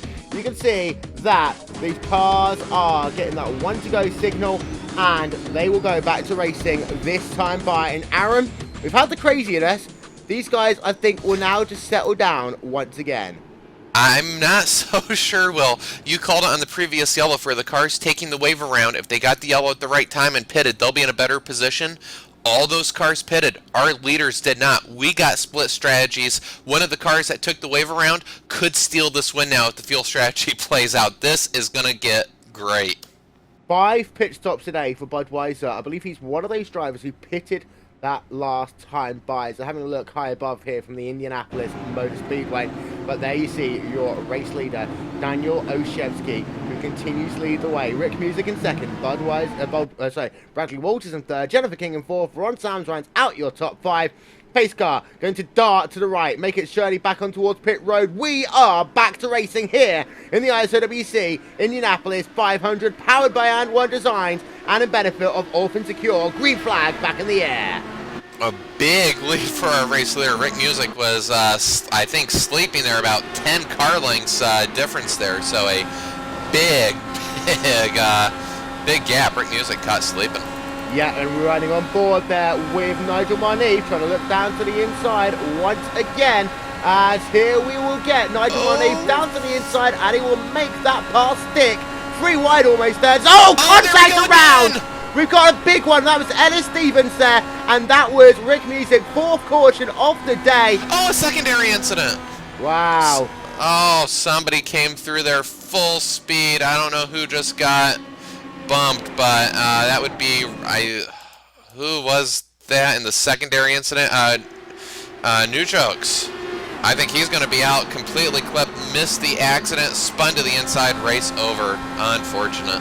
So let's get a look first on board with Ron Sams. You'll see him working himself down into turn number 3. And you'll just see here, almost going 3 wide, Ellis Stevens. This is that moment right here, spinning around, and then you see Ron Sams clipping that wall. But then, there's that secondary incident. The cars were still going at pretty much full tilt, and then I believe that Cyril, it was one of the Vortex cars, and it was actually Gorg Newjock celebrating his birthday. We were saying some great things about him earlier on, but Gorg Newjocks, unfortunately, is not going to be his race here today. As you'll see, Gorg Newjocks coming down and will ride along board of him. There you see, just getting tagged from behind, actually. For Gorg Newjocks, that secondary incident. This field is really now depleted here, Aaron, because of 2 very big incidents. And I have to wonder, this goes to Racecraft. Ellis Stevens was running 15th, 1 lap down. I have to think that Ron Sams thought that car's a lap down. He is not going to try to make the pass. He wasn't passing him though, guys. Ellis was in place. You see the 51 car, he just comes straight down the track. Well, I have to think Ron Sams thought that since that car was a lap down, he isn't going to try to make that pass. So completely didn't even fathom the thought that Ellis Stevens would go for that hole. And a couple of drivers coming onto pit road here. But not many coming onto pit road this time by. In fact, a lot less than I would have expected it to be happening. Here you see Martin Nagel-Kirkham on pit road. And there you see his pit stop, 4.4 seconds, topping up with fuel, getting himself back out and away. Steve J. Richardson, of course, he was involved in that incident, the secondary part of that incident, rear-ending Gorg Newjocks as the car is all slowed down. 8.1 second stop for him, new front wing, he is out and away as well. If I was Budweiser, I'd actually have come in again to re-top off, because now Nagel-Kirkham is on possibly the best strategy of the lot right now. That is so true, Will. I mean, he's just got himself now into a position where he's going to be 1 more stop possibly, and he will make the end. Not sure everybody else can, but we know there's one driver on this track that certainly can do it. So, things have just gotten a little bit crazy. We'll talk to a driver actually who is involved in. We'll talk to a couple of drivers who are involved in those previous incidents. We'll first of all start with Paul Jenkins. Hi, welcome to the RaceSpot TV booth. I know you don't like this place, but unfortunately you're here a little bit too early. You kidding me? I love this place. Yeah, you know, it was just a bad deal there. We ran up on, I was behind Martin Miller, and we ran up on, I don't remember who it was, but he was going awfully slow. Miller had to check up, got sideways, and I picked a spot, and it just ended up being the wrong spot. So managed to shorten the right side of the car up by about 3 inches. Got some repairs done. The car was driving okay, but it was slow, and it just kind of was a little weird on cold tires. But it was definitely manageable. If I can get behind somebody, I can run at pace speed. But out in the open, it was about a half a second slow. Anyway, got in the pits, took a whole bunch of downforce off of it, but I just couldn't get the car around into the backstretch with the cold tires, and it basically just died. Gonna stick around for a bit? Yeah, I'll call with you. Yeah. We've also got Ben Gregory here. Ben, race out way too early. Take us through what happened to you. Restart was pretty good just after that incident. I was behind Eric Davis. I thought I might get one into turn 1, and then just decided to fall in line just behind, because Vic and Davis were having a great fight in front. Decided to follow it, and then just chaos ensued as soon as Niall caught up. It wasn't his fault at all, but it's just like it's just that one extra car that sort of seemed to make it a hurricane sort of chaos. It was, oh well. And finally, now McBride, of course, you were there in the mix as well. Take us through what happened from your perspective. Yeah, as soon as, exactly what Ben Gregory said, as soon as the caution went to green, I saw Eric Davis and Big Cardle and, yeah, who I think it was Ben Gregory was battling for position. I was catching the slipstream. I thought, like, you know, okay, I've been fuel saving most of the race. I might as well start to do racing now and catch up with them. And they were going a bit slow. They were kind of moving around, you know, going left, right. I think, okay, maybe it's a bit risky. I should back off. But the other side of me said, okay, we should probably push them and make some positions and try and get into top 5 if possible. And when I started to make a move to pass one of them, and suddenly we went 3 wide alongside Eric Davis, and then suddenly Eric Davis turned into me mid-corner and turn 3. I don't know whether his car was loose, he got damaged, I don't know, but it was just a bit of a disaster. Just a quick question for you now before we go back to green. You were one of the few cars we thought would make it to the end on fuel. You obviously have been saving fuel, but how much were you saving? A lot. I was just sticking behind cars during most of the green flag stints. Thanks to Matt, my teammate, for you know, talking me through it, make sure I adjust my fuel maps and staying behind certain cars. Really helped me big time. Like, I was about 5 laps ahead of everyone else in terms of the fuel strategy, which put me moved me up quite a lot of positions, and it helped reduce the time it took for me to get lapped, which would have happened if the caution didn't come out. So yeah, we did a pretty good job of fuel saving first half of the race for sure. Thank you very much, guys, for having a chat to us. Unfortunate people out of the race in the early going: Ben Gregory, Noel McBride and Paul Jenkins. Here you see your race leader, Daniel ISOWC, building up the speed. Green flag back out in the air here at the Indianapolis Motor Speedway. We are back to green, and these guys once again storming down in towards turn number 1. And a great restart that time by Daniel ISOWC. Great start, and once again, Rick Music caught sleeping. When Daniel punches it, he just goes and builds up another 7-8 car length lead. And let's see if this time we can get through turn 3 without any fireworks. Yes. We're having a look from Nigel Marneef. You can see 2 wide racing ahead of them. Marneef running himself in that 5th position. Change for 3rd. Jennifer King to 3rd. Yep, you saw it and you're on board there. King now up into that 3rd position. Walters down into the 4th spot. And Walters, ever since he had that issue a little bit earlier on coming down onto pit road, I wouldn't be surprised if he might have just tagged that wall as he see Vic Cordell right down to the inside. Oh, that was close as Vic takes, that was actually Ellis Stevens he is passing, so not a position on track as Ellis Stevens trying to fight for that lap back, but wow, been in the center of it. Let's see if Ellis Stevens is going to try to make a pass, not for position, but just for a position on track as Vic goes down, and that's essentially saying you're not passing. Yeah, and they Vic was trying not to lose the draft either. That's really important. If you lose the draft here, you're really going to start falling back, and it's just barely licking at the end. We'll see if Vic can catch up. Yeah, and the gap right now between Vic Cordell and Nigel Marneef, here comes Stevens back down to the inside, and this is going to make life really, really bad for Vic Cordell, because regardless of what happens now, they are losing that draft, and Vic is going to start getting frustrated because they have now lost that draft to the cars ahead of him. Stevens, of course, has the ability to race. He has the right to race. Of course, he's trying to get himself that 1 lap back. But Aaron, let's come back to that point from earlier on. Stevens pitted when arguably he should have stayed out on the racetrack because he has got an incredibly fast car underneath him right now. Yes, he does, and that's going to be a strategy thing. He's going to be replaying, but for Vic right now, there is nothing more annoying. As you said, they have the right to be there. They are racing their own races. Here it comes. Oh, that's a 2-for-1 special for Bud Weiser. Oh, wow. Down to the inside will go Cordell as well, and Miller goes down to the inside of Stevens, but Miller's got a much better run out of turn number 2.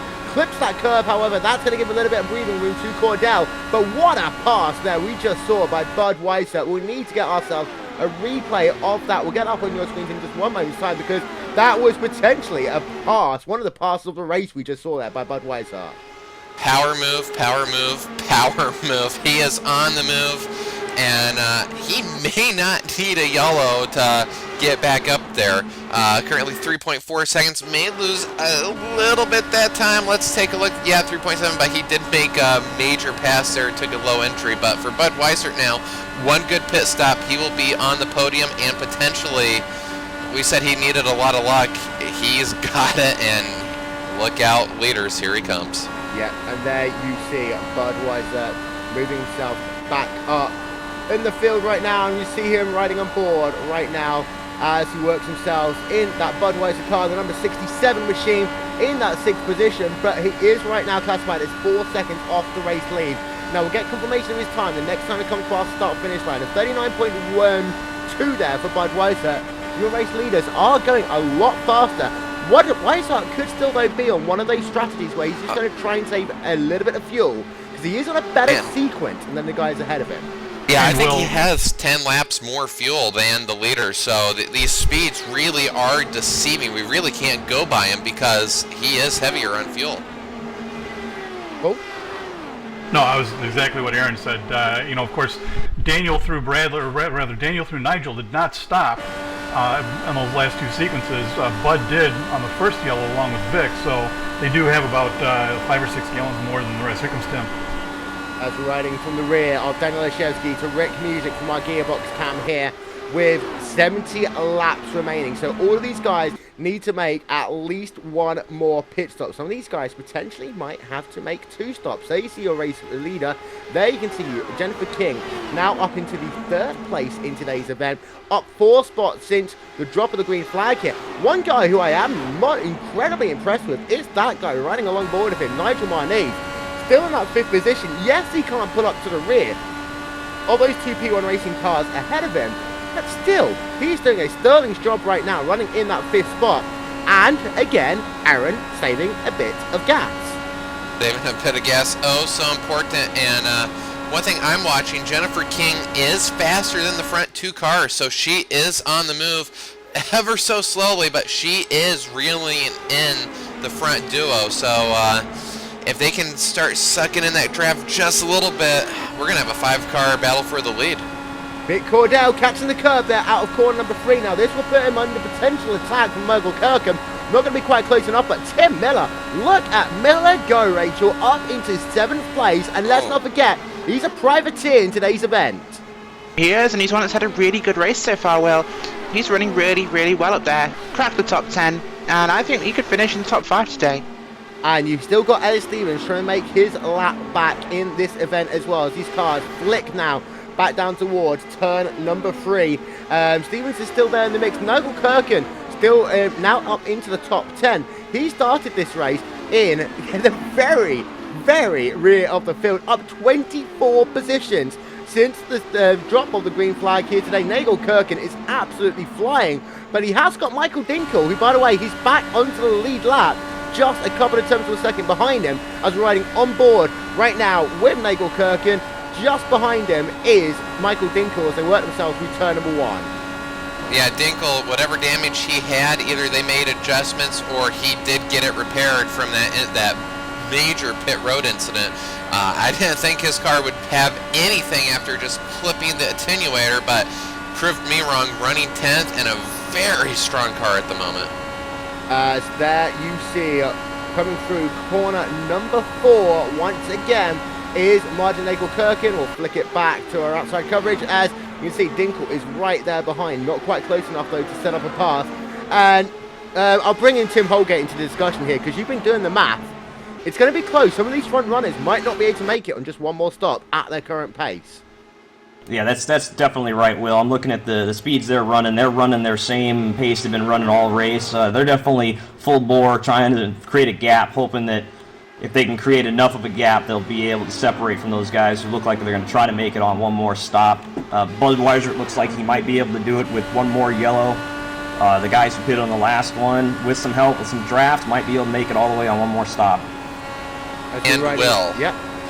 One thing, we've talked about this, if you're going to play a strategy, you got to stick to it. You can't waffle from one to the other. We've seen that so often on here of drivers that start saving fuel too late. If you're going to save fuel, save fuel. If you're going to push it, push it. You can't play both games. Indeed so. So some of these guys, if they are on that fuel save mode, they need to do it now. And the thing with that one is, Rachel, is that you know that car is going to go past you, as Rick Cordell running very high in the entry into turn number 3 that time by. But if you're going to do it, you need to do it now. But you need to stick to that game, and you need to understand that guys are going to pass you. You can't fight for every position and save fuel at the same time. What you do need to do is try and stick in that draft if you can. Absolutely. A track like this, there's no fighting for position and saving fuel. You choose one or the other. I mean, you are going to lose places, but and remember, and it's a very hard thing for a driver to watch a car going past you like that, but you won't have to stop, or you'll stop later and you'll pass them again. So what you lose now, you gain later. So then, got ourselves 64 laps remaining in this, the 4th annual ISOWC Indianapolis 500, powered by Andwerndesign. There is your battle for the overall race lead, and it is just 0.2 of a second right now between Daniel ISOWC and Rick Music as they work themselves out of corner number 2, down the back straightaway once again. Now, we haven't seen Music put any pressure on ISOWC just yet, and one of those things, Paul, being that lead car, you're punching the hole in the air for everyone behind you. You are burning more fuel than everyone else. Yeah, this does nothing at all for fuel savings, so Daniel's definitely committed to whatever he's going to commit to here, and he's letting it all hang out. Laps into 38s and 37s, he's definitely on it on the high map, and is just trying to make as much room as he can from the 3rd and 4th and 5th positions behind him before his next pit stop. As though we see the gap just still staying about the same with Miller and Cordell and Stevens. Of course, Stevens is classified as 1 lap down. And one of the things we haven't yet talked about in this is the adjustments that these cars can make. Of course, they have got their anti-roll bars, both front and rear, which they can use and manipulate to give themselves a balance over the course of a run. The same way that they've also got their weight jacker, which they can use over the course of a run. But in the DW12 as well, Aaron, you've got yourself that fuel mixture knob. Now, some of these guys will be running it full rich, fuel map number 1. Some of these guys already running it in fuel map 2, hoping that that will give them still enough draft that they can stay where they are. You can save yourself a lot of speed. We saw it earlier, Benjamin Gregory saving a hell of a lot of speed. Same with 9-Watt Bride, saving a hell of a lot of fuel, as now Dinkle's got a great run over what was going to be. And you see, Dinkle actually there doesn't go for the pass over Martin Nagel-Kirken. He just sits in line. Yeah, if you can tune back the fuel map and with the draft keep the same speed, it's a win-win. So I guess in a way you can play both games in terms of saving fuel, but if you can find that right person that you can stay with speed-wise by tuning it back, and you do have to find the balance there. So I guess you can sort of be in the middle, but you can gain a lot by, and that's why he didn't. That's why we saw him not attempt that pass there. And I think looking at the top 5, we haven't mentioned them in a while, but I think that's what Bradley Walters and Nigel Marneef are doing as well behind Jennifer King. They have the speed. We know Bradley Walters has an incredibly fast car, has led a majority of this race, but if you can save that fuel and not lose much ground, why make the pass? As Ellis Stevens comes on and off of pit road. So don't forget, you cannot pass that white line on the outside, and you see here, just on the outside between turns number 1 and 2, Stevens is nicely there, but you do lose yourself about 1 lap in the process, and that is going to be that important figure. You need about 35 seconds when you come out of pit road, and that's for the aggressive ones there. The aggressive ones are the ones who have to, really hit it on the gas pull. And if they can do that, that could be the difference between them getting on the lead lap once they come out of pit road and then going a lap down. Being pinned a lap down, a caution coming out 3-4 laps afterwards, that is not going to be good.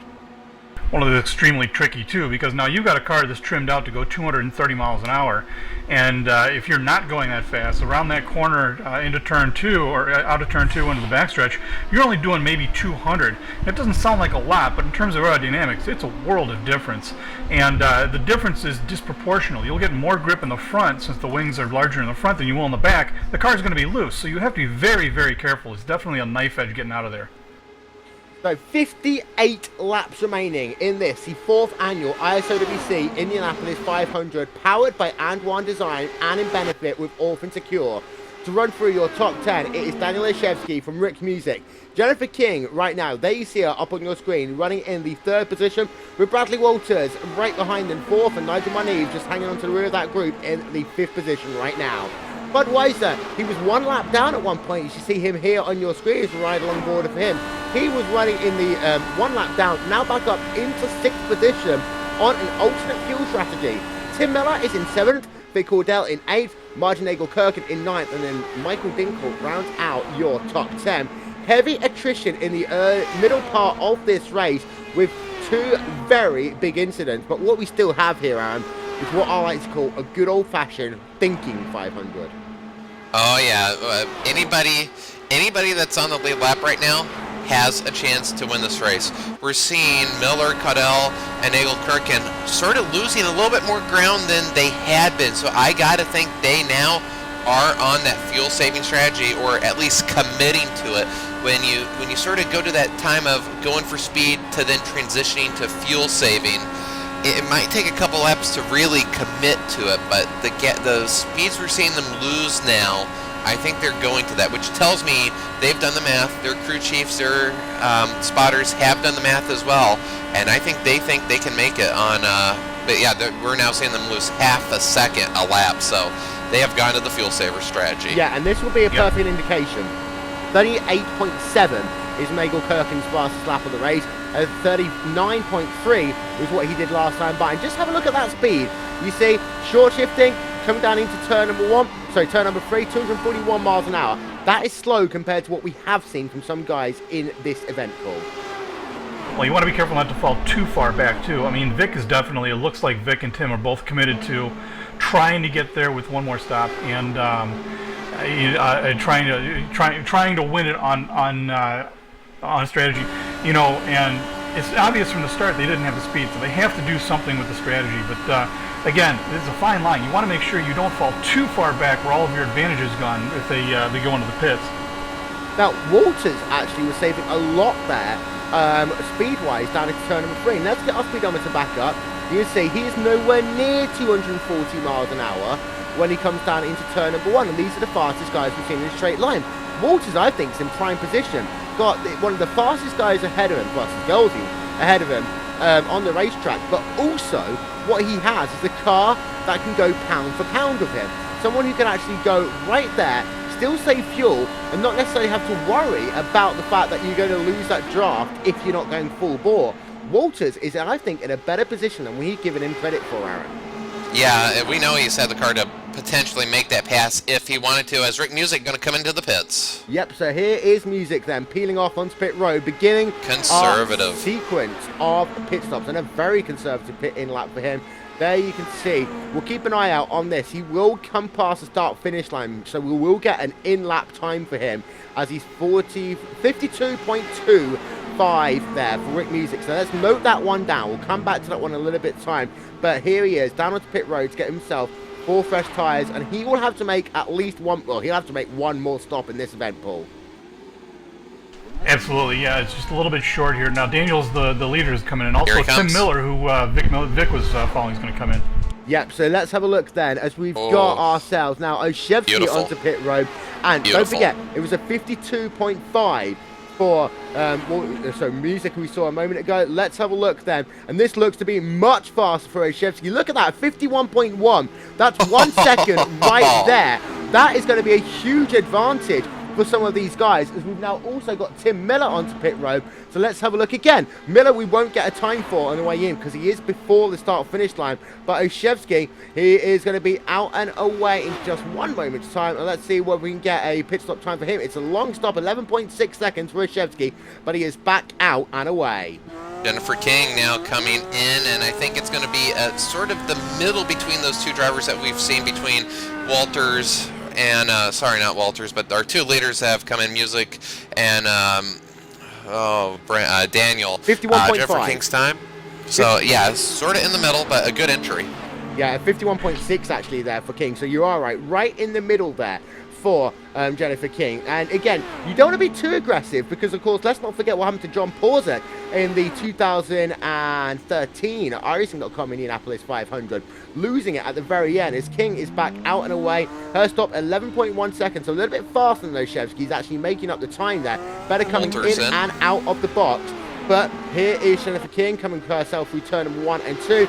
There you will see Oshevsky on the outside, and he will be back ahead as they've worked themselves now out of corner number 2, back onto the back straightaway. There you can see Jennifer King back out onto the racetrack, and Bradley Walters a 51.6. Music 51.6. And Will, this is a testament to how much fuel these guys are actually saving. Jennifer in 2 laps.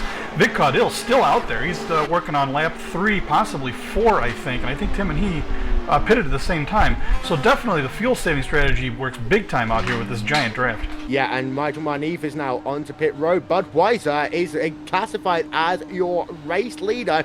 Yes, we are cycling through a sequence of pit stops, but this is something that we didn't expect to see after that incident earlier on for Budweiser. A black flag penalty for crossing that white line early on in the going. As you see now, Marneef, a 10.3 second stop for him. So a much better stop, but Budweiser, we need to keep our attention to him. Oh! A big moment for Daniel ISOWC on the outside of Walters. He got into that gray area, and Walters is going to take the position from him. But, oh, big moment for our former race leader. And let's have a look then at our Insta replay. As here you can see, by the way, car coming out of pit road.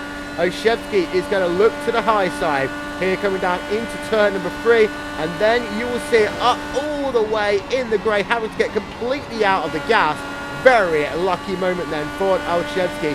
And we'll have one more look of this from our normal camera, and that was mighty close there, Paul. Yeah, absolutely. You don't want to be doing things like this late in the race, and you know that's a terrifying moment when you turn the wheel and the car just goes not where you're expecting. And it looks like there goes Bradley now by who's this, Nigel?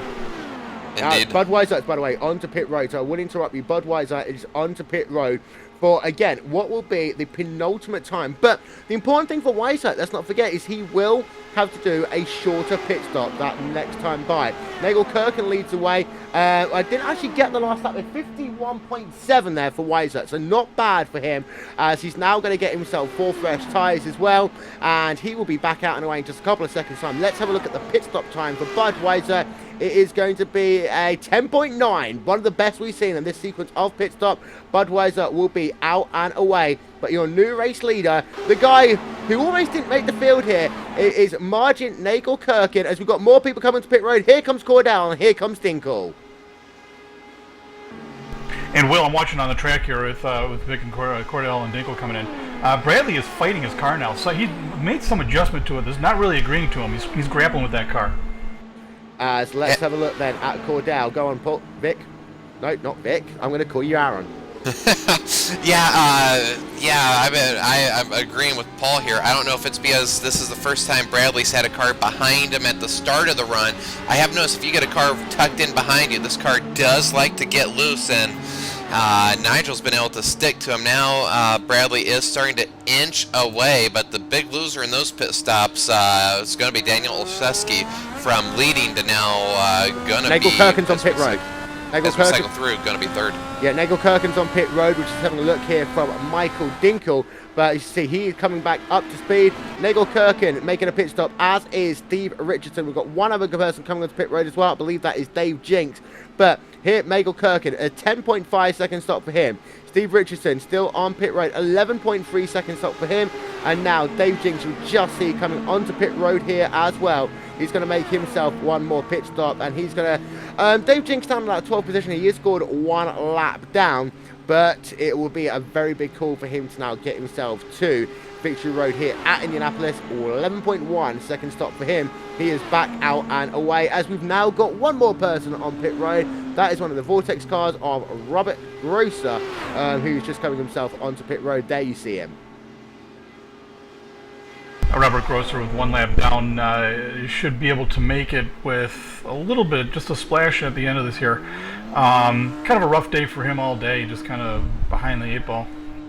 So Grosser coming back out of pit road. Your race leader is Bradley Walters here. All of a sudden, there you see him. Now, Walters is leading from Marneef and then Olszewski. Music in 4th, King in 5th. But look at Marneef riding along board with him. He is still there or thereabouts. The question is, all of a sudden, are these P1 guys starting to save fuel, or is Nigel Marneef just found an absolutely flying race car here today? I think Marneef has found something. He's moved all the way from the, 31st starting position, and been super strong, staying with them. And I think he has a car. I don't know if he can lead and pull away, but come that final lap, I think his car is strong enough to make that one slipstream pass. I don't think he'll be able to fend people off as strong, but if he can time it right, he has a car that can push for that win at the end. Dave Jinks all the way up high there through turn number 3. I think he just avoided the wall there, Paul. Yeah, Jinx just trying to get out of the way of these guys here. He knows that these guys are battling for position and doesn't want to get in the way. So good job by Jinx to keep that car up high, keep it under control, and stay out of the way. And Daniel Olszewski goes past down into turn number 1 there. You'll also see, I believe that is Rick Music running himself in that 4th position. Seems to be the big loser in that pit stop was Jennifer King. She's fallen back a little bit, unless she's doing something a little bit crazy in the strategy call. Jennifer King did lose out big time in that sequence of pit stops there, Paul.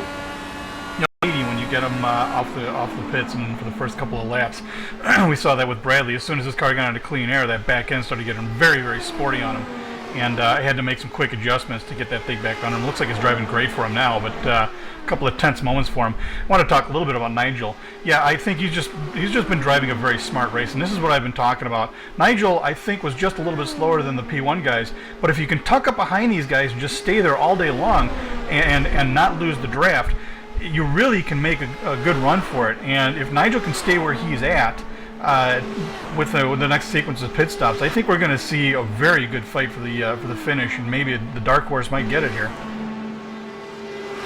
Ladies and gentlemen, we will step aside in just one moment, and then we'll be back with the final part of our coverage here from the 4th annual ISOWC Indianapolis 500, powered by Andwerndesign and in benefit with Orphan Secure.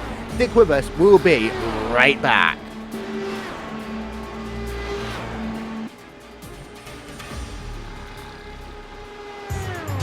Simulated racing can be awesome, but can also be kind of a free-for-all. Interestingly, auto racing faced the same problem in its earlier days. Whether it was on the back roads, the beaches, or the city streets, the racing was fun. But there was always a certain level of chaos and danger, until some folks came along and put some order to all of this. Stuff like official racetracks, regulations about weight and equipment, and enforcement of standards. That's what gave us high-speed excitement, fast-paced action, and photo finishes. That's when racing became racing. The guys over at iRacing.com have made the same transformation in the world of sim racing. Sure, they've got the most accurate tracks and realistic cars out there, but that's just the start. Seeds placed in races where the competition will be tight, and that those reckless drivers who ruin it for us all are kept in the pits. Not to mention that with over 45,000 active members already in their vast community, you can find races day and night, so you can always get in on the action. You can even join a league of your favorite series. And since updates are always automatic, you don't have to worry about software and can focus on the track. Zip up your fire suit and check out iRacing.com.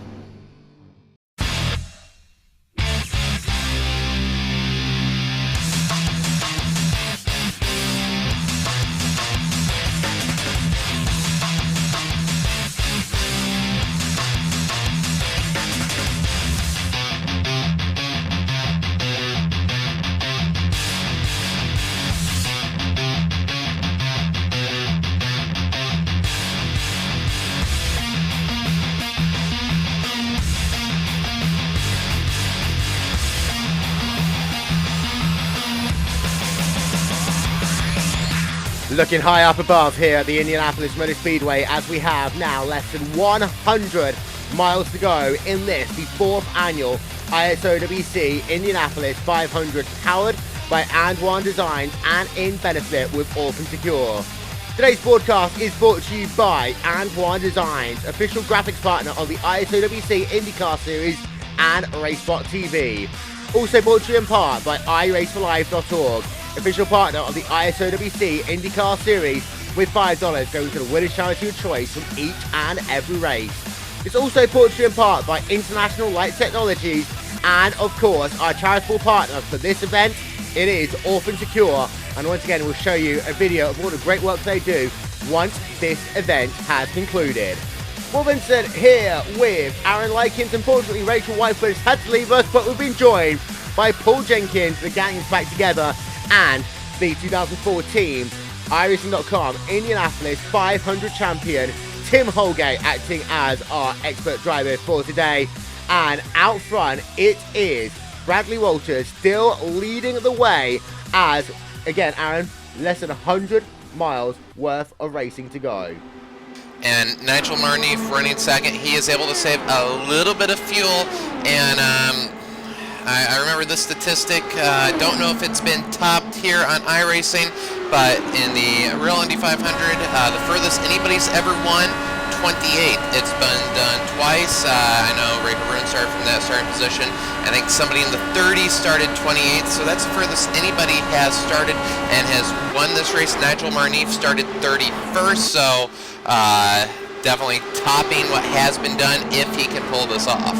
And again, he started this race today in that 31st position, up 29 spots since the drop of the green flag. And Paul, he's doing a great job right now in that last lap Motorsports car, looking for them and their team to get their first ISOWC Indy 500 victory. And let's not forget, this is a team who struggled horrifically in qualifying. Yeah, absolutely. I was going to mention this. This is a team that's really had his work cut out for it all month long, and just had a really hard time finding the speed for qualifying.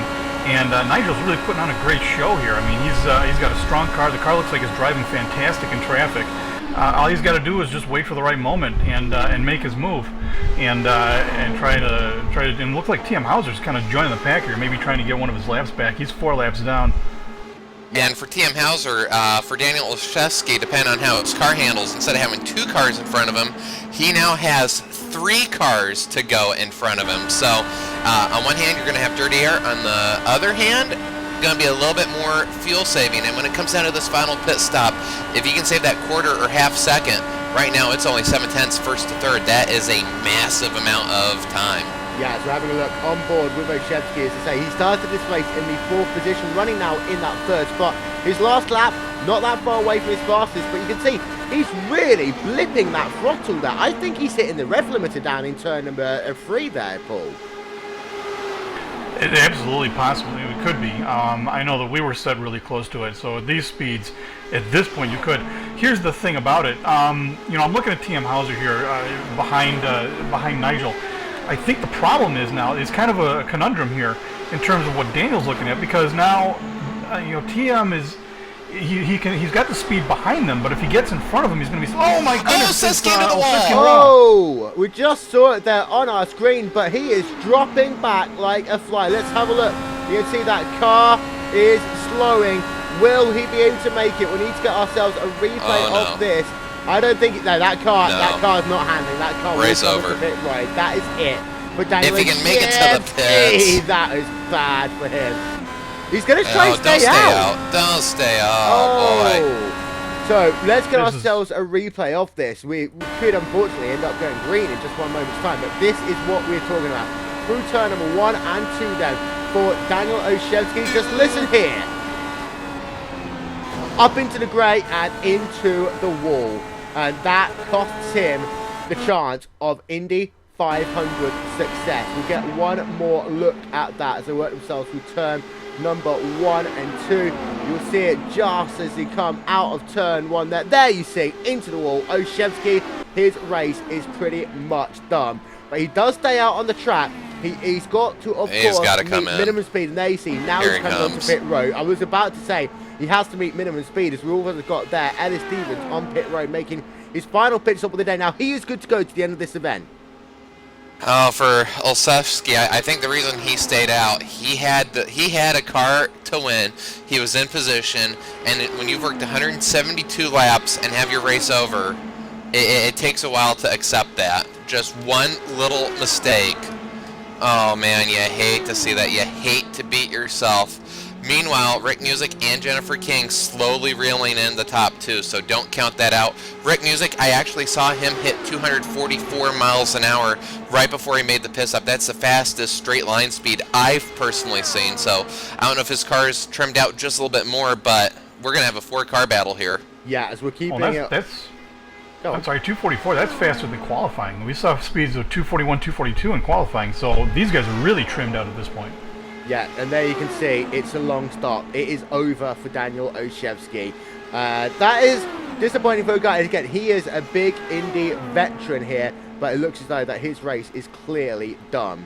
Having a look though, there you can see, putting him in lap down now, over a lap down, is your top 2 drivers Bradley Walters and Nigel Marneef, who ride along board with Nigel Marneef. And Marneef now, I think his competition's getting thinner and thinner by the minute. He's now got an even better chance of winning today's event. There'd be no doubt if he wins this, which right now I'd say for drive of the race, he is the leading candidate, 31st to 2nd. Amazing run. It's going to come down to pit stops. Right now, Marneef gains nothing by trying to gain the lead, which Walters, when he made the pass, just quickly swallowed Nigel up. So I don't know if Nigel let him by in playing the fuel game. Marneef's got to be saving a lot of fuel. I don't know what Music and King are doing on the fuel basis, but if Rick Music wants to win this race, he can't have that conservative entry on the next time. So then, Tim Miller, we're having a look at him. He is still one of our biggest movers in the field, up 22 positions since the drop of the green flag here today. But let's give credit to Tim Miller, our highest running independent, and what a drive this number 91 car has had here today. He has run in the top 10 for over half of this event with 25 laps to go. Miller is driving extraordinarily well here today. Well, I think he's doing a very good job with the strategy. It's clear to me now that Tim and Vic are going to try and stretch this as far as they can go. Vic was actually, at one point, turning speeds almost at 40 seconds a lap. And, you know, really playing it conservative. Then Tim got in front of me, just kind of hooked up behind him. So Vic is going to try and stretch this as far as he can and win this one on strategy if he can make it happen. I know that car has the speed if you can get behind somebody. So if he can find himself with the leaders, he might actually be a contender here. We just about had a very unfortunate incident. Daniel Olszewski has rejoined the track, and he got very loose in front of our leaders out of 2. So, wouldn't that have been awful to take out a teammate coming out with a damaged car? Let's get ourselves and now another look at Daniel's that. back in the pits now.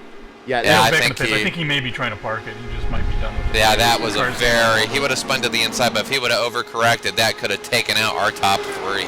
Yeah, so just having a look there at a replay of Olszewski. We'll go back just a little bit to show you what Aaron was talking about just one moment ago. We'll line along board with Olszewski then down in towards turn number 1. And there you see, this car is okay in turn number 1. Then it'll come down into turn number 2, and then it just gets right there. Snap loose. We'll get ourselves another look from our normal TV angles, but you are completely right. That was very, very close to being a major incident there for Olszewski. To say through 1 is fine, then they come down into turn number 2, and there, just there, you'll see that big wiggle down on the exit of the corner. Olszewski very lucky on that one. Not only was he lucky, Walters and Marneef, had he spun and come into the groove, it would have been a game of who could get around the accident. Very lucky. A lot of fortunate people there that Olszewski kept control of that car. There is your battle for the race lead. Bradley Walters for P1 Racing leads away by 0.2, less than 0.2 of a second over Nigel Marneef. Now, there is a lot of strategy that will go into these last couple of laps. That important thing is as well, all of this time, Marneef has been saving. If he continues to save, this could be big for him. And Rick Music just called in. He's pitting this lap.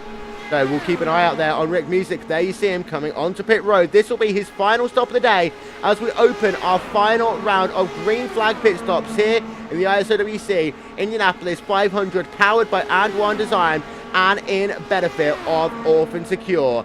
And Rick Music, well, he started this race here today in the 6th position. You see a car coming onto pit road behind him. That is Olszewski, but a 52.1 is a little bit slow for him. As you see there, Olszewski coming onto pit road. Hopefully he might just retire that car this time, but it clearly isn't working for him. But we'll have a look on board now with Rick Music as he's out and away. That is all his pit crew can do. And for that final pit stop, 7.8 seconds. Make a note of that, Aaron, for the next couple of cars coming onto pit road. Yeah, Music again was conservative and a little too conservative. I know you don't want a black flag, but if you want to win this race, this race could come down to the person who goes on that razor's edge and is right on the limit, maybe a little bit over, and not get caught. That could be the difference. If you can make up that half second. Rick Music, that's 2 times in a row that he was just a little too slow on entry. And there you see your 2 race leaders. They don't peel onto pit road this time by. So Rick Music will have a slower pit stop potentially than these guys, and also coming onto pit road a lap early. His one saving grace, Paul, is that he has got the draft of those guys ahead of him, so he's not going to lose too much time, even though he is classified right now as 1 lap down. Indeed, the draft is very, very important here. If he can hook up to those guys and keep the speed up, it's going to be a huge advantage for him. It looks like he might just possibly be getting a little lick of a draft here. So hopefully he'll be able to catch back up and stay with and keep the speed up. Looks like I was watching Tim Miller's pitted again, and Vic is staying out there. Here comes your race leader then, Bradley Walters on towards pit road, and it did look as though that was 60. He was 60 at the cone. This could be close to a penalty. That was close. He had to drop to 44 miles an hour, so this could be exactly what Nigel Marneef needs. It was, we're not going to get a lap, 51.8 there for Walters, but we'll need to keep an eye out on this pit time. Will he be able to get his pit? You'll see him coming onto pit road. That was his last stop, 10.8 seconds. But we'll stay. Oh, he overshoots! He overshoots! Second time this race. That is going to be huge for Walters. That could throw away this win. So now, that's his chance. 9.9 seconds. That was 2 seconds slower than music. And also he had to reverse. This is big now for Walters. He is going to have to push like crazy when he comes back out. And of course, don't cross that line no matter what you do. Very close to it, but he stays in bounds there. Bradley Walters, and here is an important thing though. He does remain. No, he doesn't remain in the lead lap, because here will be Nigel Marneef coming around his outside. Marneef will put him a lap down. So now this is Nigel Marneef's race to potentially try and win, because Walters, for the second time here today, has made an error on pit road, Aaron. Yes, he did, and Jennifer King was clean 51.7, and if Marneef just has a car that can follow, Jennifer King might now be the car to win it. If she can pull away from Bradley Walters, let's see. I don't know, it's going to be close. No, I think Walters is going to maintain the position. Well, we have had 3 ladies compete in the ISOWC Indianapolis 500. In 2011, we had Ashley Olszewski. In 2012, we had Monica Clara Brown. No female drivers last year, but Jennifer King is looking to become that first driver, female driver, to take a car to victory lane here in the ISOWC Indianapolis 500. But here comes Marneef. This is going to be the critical stop of the day. Does he make it down? Yes, he does. Great The next question is, though, with the bit of the wiggle, that is the wiggle you were talking about earlier on, Aaron. Does he get a good entry? We won't know, because his pit stall is so far back from pit road. This is going to be a good stop, though. He was nicely onto his jack, so no issues there. Out and away, 7 seconds for Marneef. The race is on. And taking a look at Walters. Walters is in 3. This could be it. So let's keep an eye out then on Nigel Marneef. You can see just coming behind the stands. It's going to be an excruciating rate. Here is Bradley Walters working himself down towards the start-finish line. But as we ride along board with him, where is Marneef? Marneef is all the way off in the sunset. Marneef leads it here. Marneef exiting, and he has rejoined the track. Walters now just at the apex of 2. So wow. If he can get in behind great Vic stop. now, if he can catch Vic's draft, he might be too far. But if he can try to somehow figure out how to get into those guys' drafts, they are slower than him. It will help him out. But that traffic, he will have to go through that traffic very quickly. Now, some of it will peel off in the next couple of laps. 13 laps here to go here in the 2014 ISOWC Indianapolis 500. Marneef might get the net lead, but don't forget, you've got Nagel, Kirkin, Dinkel, Richardson, and Cordell, who haven't yet pitted here. As Budweiser is on towards pit road, let's get a look at him. His dream is going to end. He will not be able to do it here, Aaron. No, I'm not going to do it. Well, not so if we should. Oh, no! 23-second pit stop. That was the issue for him. He's got a speeding penalty. 80 miles an hour at the cone, and that's what he had to do. He's going for this race win. He had to absolutely push the limit. Not completely out of it should we get a late race yellow, but that's exactly what he had to do. He had to be on the edge or over it to have a chance. I can't blame him for pushing the limit there. So let's try and get ourselves a replay of this pit entry there for Budweiser. We'll roll our tape back one more time, and this is him coming on. It's not actually going to be coming onto pit road, but he was fast. That was the important issue Unfortunately, we couldn't get that replay for you, but Budweiser was fast coming in, too hot coming in. That puts him out of contention. He was down in the 7th position. You see a car coming out of pit road there. That, I believe, is one of the Vortex drivers. It's Dinkel right now, who is on pit road. So all of these guys, they couldn't make it, Aaron. Nope, couldn't make it, and just didn't work for them. Nigel Marneef, we now look 2.1 seconds. 2.1 seconds. He ran a 39.2. Jennifer King, let's get a look at 38.8. So 4 tenths. Was it 4 tenths? 30. No, yeah, 3 or 4 tenths. So we are going to have a battle for the win. I thought Nigel's car was not fast by itself. So, you know, Jennifer King and Bradley Walters, their teammates, they can't fight right now till they get to the lead. 10 laps to go. Oh, this is shaping up to be another classic. I tell you what, I feel bad for the person who's doing race control for this, because this could be a crazy end to this race. There you see, Nigel Marneef, the gap is 2 seconds. 2 seconds. Yeah, 39.1 last time by for Nigel Marneef, 39.0 for Jennifer King. King is leading that P1 train right now. This could be an incredible finish to the 4th annual ISOWC Indianapolis 500. Don't forget, this stage of the race last time, we had that incredible run with Young O, who had that moment, that bubble, came back to take victory. This is going to be just as good. Let's keep an eye out then on the time for Jennifer King as she crosses the start finish line, this time by her last lap was a 39.007. This time back in the groove, a 38.87. 2 tenths. So 2 tenths. She's got to push a little bit more than that, however, because the gap is still about 1.7 seconds. She will get an incredible draft, though, in about 4 laps' time. The last thing Marneef needs is a caution. Now, the last thing that King needs is a caution in 5 laps' time. And two things, Will. One, at the start of this race, it was a P1 lockout at the Fast 9. Of all the drivers that you thought might have been able to break that up, was Nigel Marneef even on our radar at all? No. No, not. I mean, starting 31st, and for Jennifer King now, if you think qualifying, if you think the 4 laps of qualifying at Indy are intense, these 7 laps, she has to run laps better than qualifying. The gap is down to 1.5. I think she is going to get there with about 2-3 laps to go. Nigel Marneef is up 30 spots since the drop of the green flag here today. He had an incredible run at Auto Club Speedway just a couple of weeks ago. There is lap traffic that will come into play here. That is Steve J. Richardson ahead. We have less than 10 laps to go in the 2014 ISOWC Indianapolis 500. You want to know the gap? That's the gap. 1.2 seconds is it now between Nigel Marneef and Jennifer King. King is coming. Marneef is having to hold on for dear life. Last time by 2 tenths of a second once again. This next lap, though, is going to be that critical lap, Paul, because that is when King will get the draft. Marneef comes down to the inside and passes Richardson. That's actually only going to help Jennifer King a little bit more, catching a draft a little bit quicker. If that gap gets to 0.8 behind Marneef, Marneef is in all sorts of trouble, because that's about where you're going to start getting a significant portion of that draft.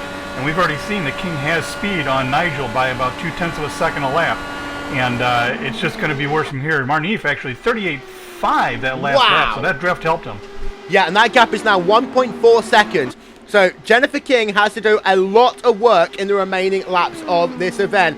This, Aaron, is going to come down to the last couple laps. It could come down to just 1 pass for King. And of course, what King needs to do now is hope that her teammates don't make a dive on her to try and lead that train, because they'll all lose the chance to win if that happens.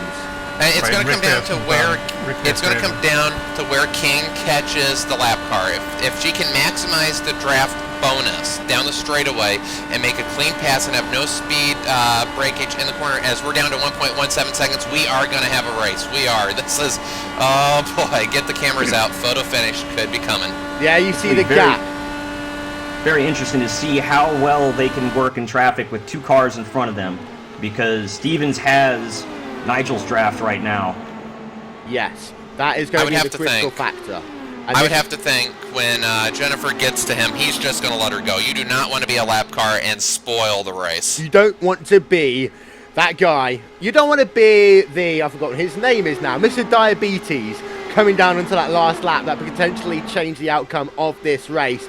But there you see, there is Nigel Marneef, there is Jennifer King, there is the gap. It is 0.8 of a second with less than 10 miles of racing here to go at the Indianapolis Motor Speedway, working on board. And there you can see now King can clearly see the target that is ahead and has been acquired, Paul. And if Jennifer King catches up to Nigel, Nigel is in all sorts of trouble here. Looks like Steven's going to get out of the way. It was very gentlemanly. Oh, boy. And here we go. Nigel's trying to break the draft all the way to the inside. It's starting. It's starting, And but she's got the draft now. She's got the draft. She is going to reel him in. And the P1 cars have had more straight line speed. I said I don't think Nigel has the car that can stay out front. Wow, Rick Music up to third, so Walter's down to fourth as we've been watching the front two, but it's all about the front two right now. Yep, so here we come. We're going to have 2 laps to go this time by, but King is incredibly close. There we see we're right along board of her. This could happen at this corner. We're going to have Jennifer King potentially going to the front here at the Indianapolis Motor Speedway, and here she comes. Jennifer King to the race lead with 5 miles remaining. Jennifer King goes to the point. Now, can Marneef do anything? He's coming back down the inside, almost contact there. Oh, let's see how he does it. I think he had to have he could have gotten to the inside. He didn't. Maybe he thinks he has a car that can draft back, and maybe you don't want to be leading on the last lap. Here he comes, back down to the inside is Nigel Marneef. We're going to get the white flag next time by. There's lap traffic ahead of them. Contact almost there. They will carry on going, and they will see the white flag this time by. 1 more lap to go of the 2014 ISOWC Indianapolis 500. Dave Jinks is there ahead, but here you see Marneef down to the inside. That could be it. That could be over. Dave Jinks up on the high side. Now King will have just 1 more chance to do. They'll work themselves out of corner number 2, and here you see that is a rear for Jennifer King, but here is the front. We'll cycle it round with now just 2 corners left to go. I don't think it will be enough for King. It might come down to the final corner. It might come down to who can get it out of that final run. Set your photo finish cameras. Remember 2006, the heartbreak for Andretti. We will see it here again, because here comes King to the start finish line. Who will get it? It's going to be Marneef wins it. Unbelievable. Unbelievable. When this green flag started, did Nigel Marneef even show up on your radar? No, absolutely not. Completely out of the blue. What a spirited, great drive by Nigel. Wow. Nigel Marneef is an ISOWC Indianapolis 500 champion, and we will get the gap, because that is 65 1/1000ths of a second, Aaron. Unbelievable. That shows you why we race. We talked at the start, P1 lockout, P1 breakaway. Didn't happen. Nigel Marneef comes out of nowhere, and 28th was the record for furthest starting back. Rewrite the books. 31st to first. Not the most positions gained in an Indy 500. That goes to Scott Goodyear, 33rd to second. But, you know, he's got to be happy. And for Jennifer King, it came down to the lapper in turn 1. Had she played it a little bit differently, angled a little bit in, I think she would have had the 600s she needed. Nigel Marneef becomes an ISOWC Indianapolis 500 champion. There you saw the replay. It was incredibly close, but Nigel Marneef does what many people at the start of today, Paul, thought was impossible. Yeah, I just can't get enough of this. This is the story that you just can't write. I mean, nobody saw this coming. Everyone assumed that Nigel Marneef would be an also-ran. The way he qualified, the way he was practicing, nobody saw this coming. What an amazing... And we said it all along, this was something that was going to be won on strategy, and Nigel just played that strategy to the T. An unbelievable drive. There you see, once again, coming past the start-finish line, Marneef gets it by a car length to become an ISOWC Indianapolis 500 champion. Ladies and gentlemen, let's then run through your final race results and what has clearly been an absolutely fabulous race here today.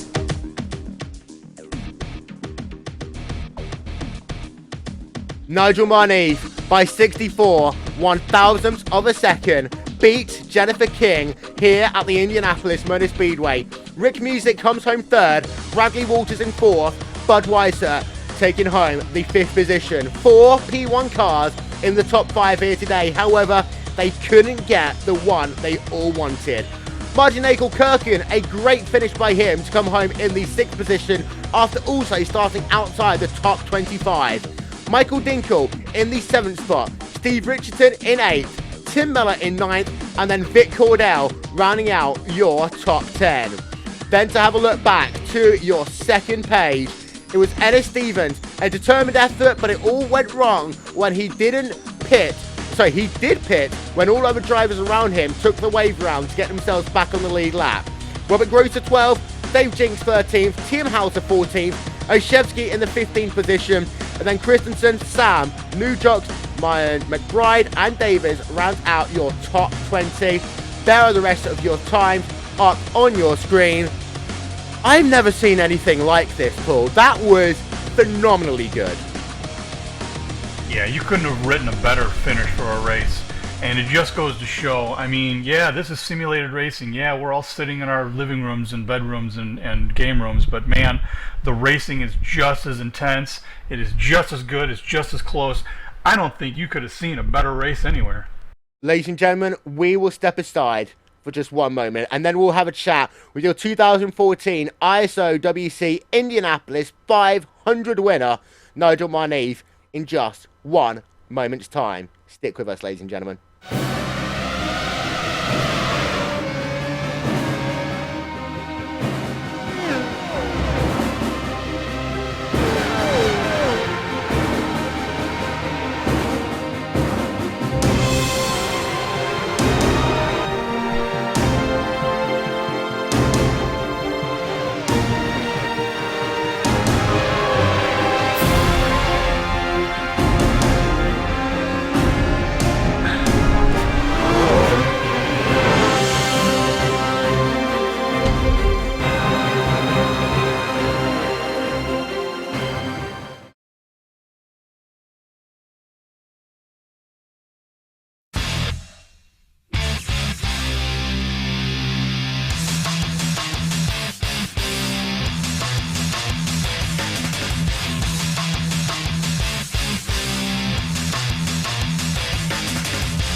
Well, ladies and gentlemen, it was an incredible 2014 ISOWC Indianapolis 500 powered by Andwerndesign and in benefit of Orphan Secure. But when all was said and done, it was one guy who took the victory. That was Mr. Nigel Marneve. An incredible performance by him to claim his first ISOWC Indianapolis 500 trophy. And we welcome him here to the RaceSpot TV booth. Nigel Marneve, you are a winner of the ISOWC Indianapolis 500. Yeah, to be honest, it's, you know, just so many races on the calendar, and to win Indy is something I didn't expect anyway, especially with the caliber of teams running as well. So now, and I started, I don't even know which row I started in, probably row 10, outside or inside, so well, yeah, I don't know what to say, to be honest. You started here today, we'll get confirmation, in the 31st position. So you were on the inside of row number 11. You found a way to bring it to victory lane. There we see the donuts up on the screen.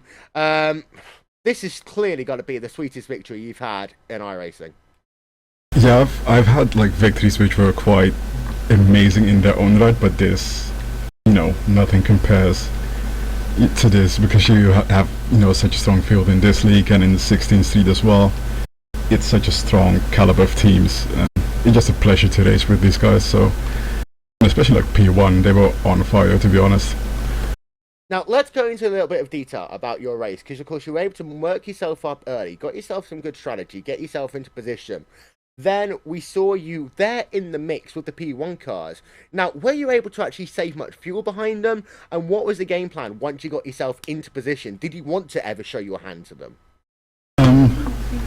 Well, the thing is, like, I remember you, Will Vincent, stating that you have to be, you can't be aggressive until the last 20%. I actually had to be aggressive because of where I started in the beginning anyway, so that worked out alright, to be honest. And the caution just fell at the right time, to be honest. And after that, a few hairy restarts and a huge wreck behind me. Like, it was just a fact of like keeping up with P1, because I knew I didn't have single car pace on them. Like, I don't think anyone had, to be honest. So I was just happy riding along, really. And of course, the big thing was, once you were able to get yourself there into the mix, whether or not you could hold on. And it did actually come down to that final call of the day, that final pit stop. Were you told about the fact that some of your competitors had made incidents on pit road? No, like I heard one of the P1 members, I believe, missed their stall, or that's what I heard anyway, but I didn't know about the rest, to be honest. Like, I knew Daniel Olszewski dropped out prior to pit stops, but that was about it. And then once you got yourself that race lead, were you thinking, well, actually, this could well actually happen? First I was thinking, well, I'm not allowed to say those words, I suppose, but I knew I never had the pace. So Steve Richardson and I believe Dave Jinks were my biggest saviors, to be honest. Especially if it wasn't for Jinks, I would have not won the race, to be honest. Now, actually, we'll talk about them, because Steve Richardson, you were able to suck up to him, and you actually did a couple of laps which are faster than Kingy behind you. A, how critical were those laps? And B, how important was it to make that move down to the inside on that final lap? Like, it had to be, like, I had to make that move and hope that the P1 people had more issues with it, to be honest. And it worked out exactly as I hoped it to be, and I can't believe it actually worked out as I planned, or, how I planned it in my head, to be honest. And then, coming out of turn number 4, Shades of Marco Andretti, and... I thought I'd lost it at that point. I thought the P1 would just blow, Jennifer King would just blow by me. And then you got to the line, the gap at the very end, 64 1,000ths of a second. But again, you are the Indy 500 champion. I'm guessing we're going to have to ask you, first of all, is there anyone you'd like to say thank you to? Well, since it's season's end, I'd like to thank everyone, yourself and everyone at RaceSpot TV who is involved in making this, and the admins and all that. So, like, the racing has been amazing. I've genuinely enjoyed it. And, Last Lap Motorsports for putting something together as well, and Niall having a really good run as well, so shame he dropped out. And, yeah, pretty much all the competitors I've raced throughout the season. I've had good racing, very few incidents as far as I know. So yeah, I really enjoyed it. Well, Aaron, anything at all for Nigel? Oh, no, nothing for that. Tim, anything for Nigel? Nigel, I mean, you've already spoken about the traffic. What was going through your head when Jennifer did get by? I mean, were you thinking you were going to have another opportunity? Were you setting yourself up? What was your plan at that point? Well, like, I knew I had the pace to keep up with P1, but they had so much straight line speed, so the only way I could overtake them was, the latter half of the straight. So I actually nearly had a cut down, like Jennifer passed me and I nearly cut down actually, so it was nearly an incident. And I believe in turn 3 we actually did make contact slightly, so apologies for that because of the aero push. So I tried to live, but yeah. Yeah, it was definitely close. I mean, we saw that on the broadcast, but that was some fantastic racing. Can you tell the folks at home how you managed to always have a little bit more gas than all of your competitors? Honestly, a few people ask me that ever since I've started racing open official as well, because I always somehow manage to have a bit of extra fuel, and I genuinely don't know how. Like, I do know how, but I assume it's the same as everyone else, and that's just, you know, lifting on the straights. If you are in a draft, especially at a place like Indy, you don't need to be full throttle. You can like be half pretty much the whole way through, or, you know, 70% to 80% the whole way through. So that's how I do it anyway. Well, that's a great subconscious advantage to have, Nigel. Congratulations on your win. That was a great job. Thank you very much. Yeah, once again, congratulations. Nigel Munif, ladies and gentlemen, your 2014 ISOWC Indianapolis 500 winner. And I suppose very quickly, you should just say a quick thank you to Mr. Dave Jinks. Oh yeah, hey, Will, Jinks. thank you for putting this on, and thank you for the opportunity. That was great. Now, that was the best one yet. Thanks very much, Dave. We'll come to you in just one moment. First of all, I'm going to hand it over to Aaron, and he is stood by with the happiest guy in the world yesterday, and I'm sure he's still moderately happy right now, Mr. Martin Nagel-Kirkin. Oh, yeah, Martin. you got that right. Martin, finishing 6th from a race. So let's start. How was your race? Yeah, my race was excellent from my perspective anyway. I just snuck in the field, having not originally qualified due to other people not making the race. That was what Will was referring to, what made me real happy. And yeah, from there I would just drive the race, see how far you can get, and I was pleasantly surprised with my pace. Reeds, your starting position was 33rd. So at the start of the race, did you think you had any shot at all to be in just one position outside the top 5? Nah, definitely not. No, I knew I had a good car in just clean air, but I had no idea, and I didn't expect much from running in traffic. And halfway through the race, that all changed. Early on, we saw lots of passing. How was, from your vantage point, how was the racing in the first half of that race? Busy. It's the only word I can say for it. It was busy on track. The field was still bunched up, and even the guys that fell behind early got back up on pace. So you're right, there was a lot of passing going on in that stage. And as you have pass after pass after pass, do you get almost to where you're just complacent to it? Because, I mean, you're still doing 230 miles an hour side by side, but, I mean, you're right, it was very busy. Do you just eventually get just to the point where it's just, you don't even think about the passing, there's so much of it? For me, that's not the case. I can't speak for the other guys, but for me, definitely not, because my car did not handle well in traffic. So for me, it was really important that I did get past people, or that if people were passing me, I'd make it clean and let them go, because my car was simply not handling well in close by behind somebody. So it was real important to look for the clean air for me. Well, 6th place, awesome run. Anybody you want to thank for your run here today? Or shout-outs or anything of the sort? Yeah, definitely. I'd like to definitely thank Randy Crosnow and Vic Caudill. They're the ones that kept me on track when building a setup just got too much. They said, keep it easy, look at those things, tire pressure. They kept me on the right track, and it was a big help, and it paid off. Thanks, guys. Well, 6th place, a clean run. There's a lot of drivers that can't say clean run, but a clean run. Awesome run. That's Martin Nagel-Kirkin. Nigel Kirkin, I'm going to say that again. Martin Nagel-Kirkin coming home in the 6th place here today in the 2014 ISOWC Indianapolis 500.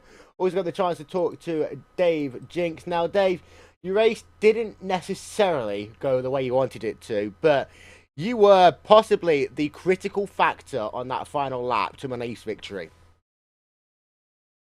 Well, I was certainly trying to stay that lap ahead and hope that they wouldn't catch me before they got to the finish there. It's all right, though. I had a really good first third of the race, was right up there in the pack with the rest of them. Dodged a few, I don't know, I must have dodged 7, 8 cars during the race there. That's where I lost my time. And overall, the entire race for you has just been one of complete and utter mayhem. I remember seeing that big wreck earlier on, and it was mighty close for you being taken out of the race. How many lucky stars did you bless after that incident? I think I've used up a season's worth there on that one. And after that, I mean, we've had some very long green flag runs here today, and I remember you saying in qualifying that it was touch and go for you with qualifying pace. Just how How fast was that race pace here today, and just how difficult was it to stick with some of the fastest guys on the racetrack today? Well, as I said, the first third of the race was pretty good. I had good race pace, right up there with those guys, and could hang quite well. Even made a few passes. But once I got a little bit of side pod damage clearing some of the wreckage, it slowed my top speed down, and I couldn't keep up after that. Now, you are a former ISOWC champion. Haven't, of course, won the big race yet. How much determination does it give you after seeing today's results, seeing everything going on in today's race, to come back again in 2015 for the 5th anniversary and try and make that charge to the front? Oh, it definitely gave me a lot of encouragement to stay with it. I think I definitely had a top 10 car on pace had I not had the slight damage. So I'm looking forward to it. Of course, 16th Street coming up in just a couple of weeks' time as well. We'll talk about that in a moment, myself and Aaron. But before we let you go, is there anyone who you'd like to say thank you to at all? Oh, absolutely. I definitely want to thank the AeroX and Banshee guys for helping me get into the race. And that also gave me a good baseline setup for the race. Dave Jinks, not the day he would have wanted, but still a good finish, finishing in the top half of the field in the 13th position. Now got Aaron stood by with a guy who really impressed me once again here today. He is our highest placed independent driver, and he did it with such great style. He stood by with the one and only Mr. Tim Miller. Tim Miller, welcome to the booth. 9th place finish. Well, let's start. How was your race? Oh, it was pretty uneventful. I went underneath a couple cars on some of those crashes, but it wasn't those long runs. You know, I just kind of got tired. Yes, very long runs, and you did mention the incidents. Just how close were you to being caught up in some of those? Pretty close. Like I said, I thought I don't know if I got, no, I didn't get any X's, so I didn't hit anything, but I went underneath them, I know that. And, well, early on in the race, lots of passing. Were you in the mix of any of those just back and forth battles? Yes, I was for a while. At the beginning, I thought, is the whole race going to be like this? It was a lot of fun. And when you are going back and forth like that, you mentioned tiring. Is it tiring to keep your focus when you are at 230, 240 miles an hour, just going back and forth into the corners and having to make sure that your car doesn't come in contact with them or another car, or dealing with the dirty air? Yes, very much so. Man, as time goes on, it gets worse and worse. Worse. We saw a lot of unforced errors in today's race, and to have a clean race is an awesome run. You are independent, but anybody you want to thank? Maybe Team Miller? Yeah, I'll thank my the company. I have ComScope on the car. It's a company I worked for. And then Chicago's Pizza's on my car. That's my daughter and son-in-law's business. Thank them, and of course always my family. And I want to thank, you know, different people have helped me out along the way here. I'm an independent, but there's a lot of nice people that help me out. And no one in particular I want to say, but there are plenty of them. Well, I'm sure they know who they are. And 9th place from the 30th starting spot. One last question. At the start of this race, did you think you had a chance at a top 10 from starting P30? No, not really. Not unless there was a lot of mayhem. That's the only way. But I had a little better pace than I thought. The one thing I want to say is I believe Martin is an independent also, and he got the 6th place. Congrats to Martin. Yeah, I completely apologize for that one. Apologies, Margin. Accepted and well done on Tim. You definitely had a high place and well speedy car too. Well, Tim Miller, 9th place. Congratulations on a very strong showing. Thank you. I don't know what to say now. Going to wrap things up very quickly. And I think the easiest way of doing this is that we've had 4 ISOWC Indianapolis 500s. And Aaron, we thought last year's was crazy. That came down to the last lap and a half. This year's, it was nothing. It came down to the final corner. And really, what happened to Marnife was the direct opposite of what happened to Marco Andretti back in 2006. Absolutely, and I mean, it was timing. With the 1 3/4 laps to go, I thought Nigel had to go to the inside to have any chance at it, because he never showed his hand on if his car could make the pass in the straightaway. He showed it, got to the inside in turn 3, and was able to hold off Jennifer King on that last lap, and just 64 thousandths of a second. Just amazing. 2 lead changes in the last 2 laps. Well, can you ask for anything more? I don't think you can. And Tim, we were talking throughout the broadcast about whether or not Marneef had anything, and he was very, very canny. He didn't show anything at all, and arguably, move of the race, move of an iRacing career possibly for Marneef, was going down to the inside of King, down into turn number 3, coming to that white flag, because it set up that chain reaction. Had Marneef not got past down into turn 3, could have been mayhem down into turn number 1. Very easily could have been King's race.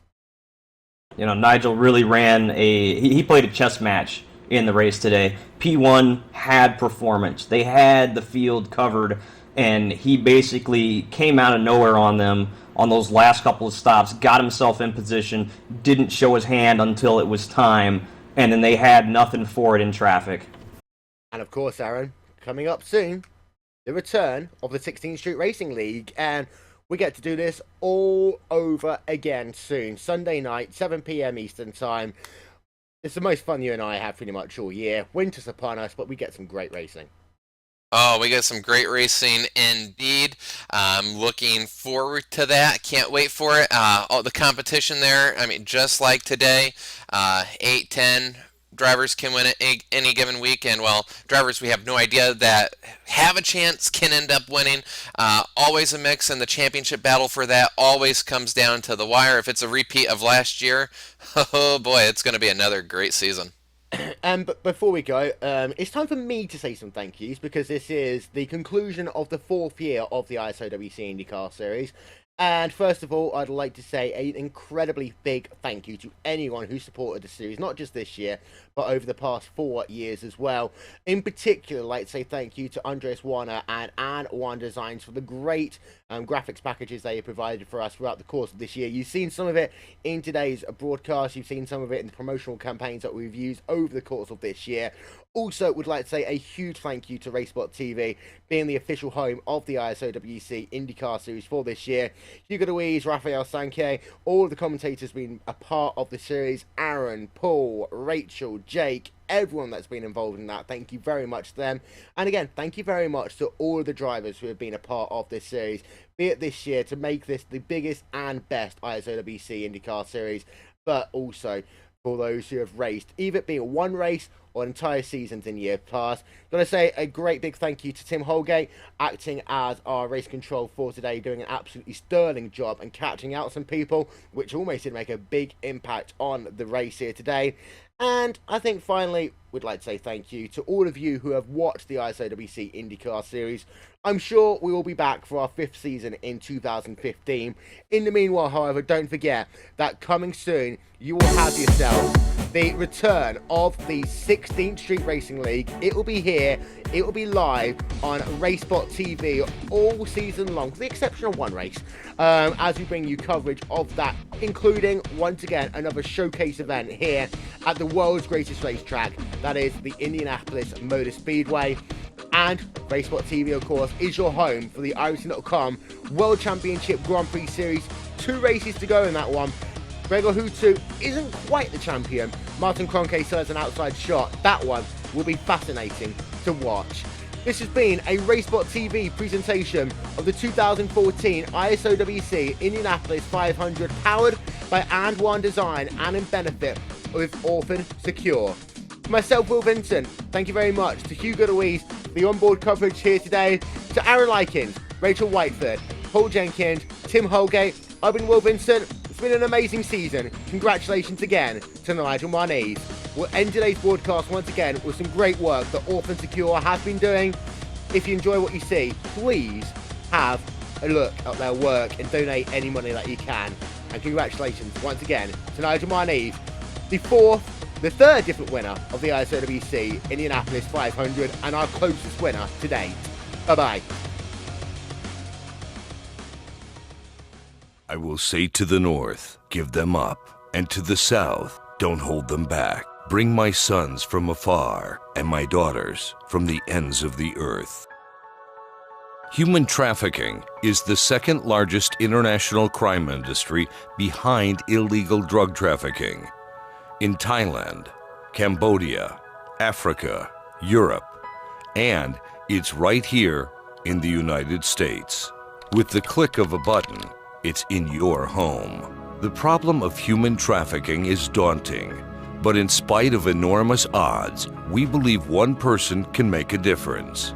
We at Orphan Secure believe that a single life rescued has immeasurable worth. Every night, little girls and boys held as prisoners to satisfy the depraved. A young girl, numb and tormented by fear, waits for the night to end. Somehow her spirit murmurs a prayer to a God she may not even know. 1,000 miles away, opposition is rising and moving to find and rescue children. Ultimately, a child is rescued, and through grace, a journey begins to return what was stolen and mend what was broken. Orphan Secure wants to bring hope to a desperate situation, to defend the fatherless and the oppressed, so that mere earthly mortals will never again strike terror. We want to spend ourselves for those who have nothing to pay in return, their voices often unheard as they cry out to be rescued. May all that we give for the lives of others come back to us in the form of contagious hope.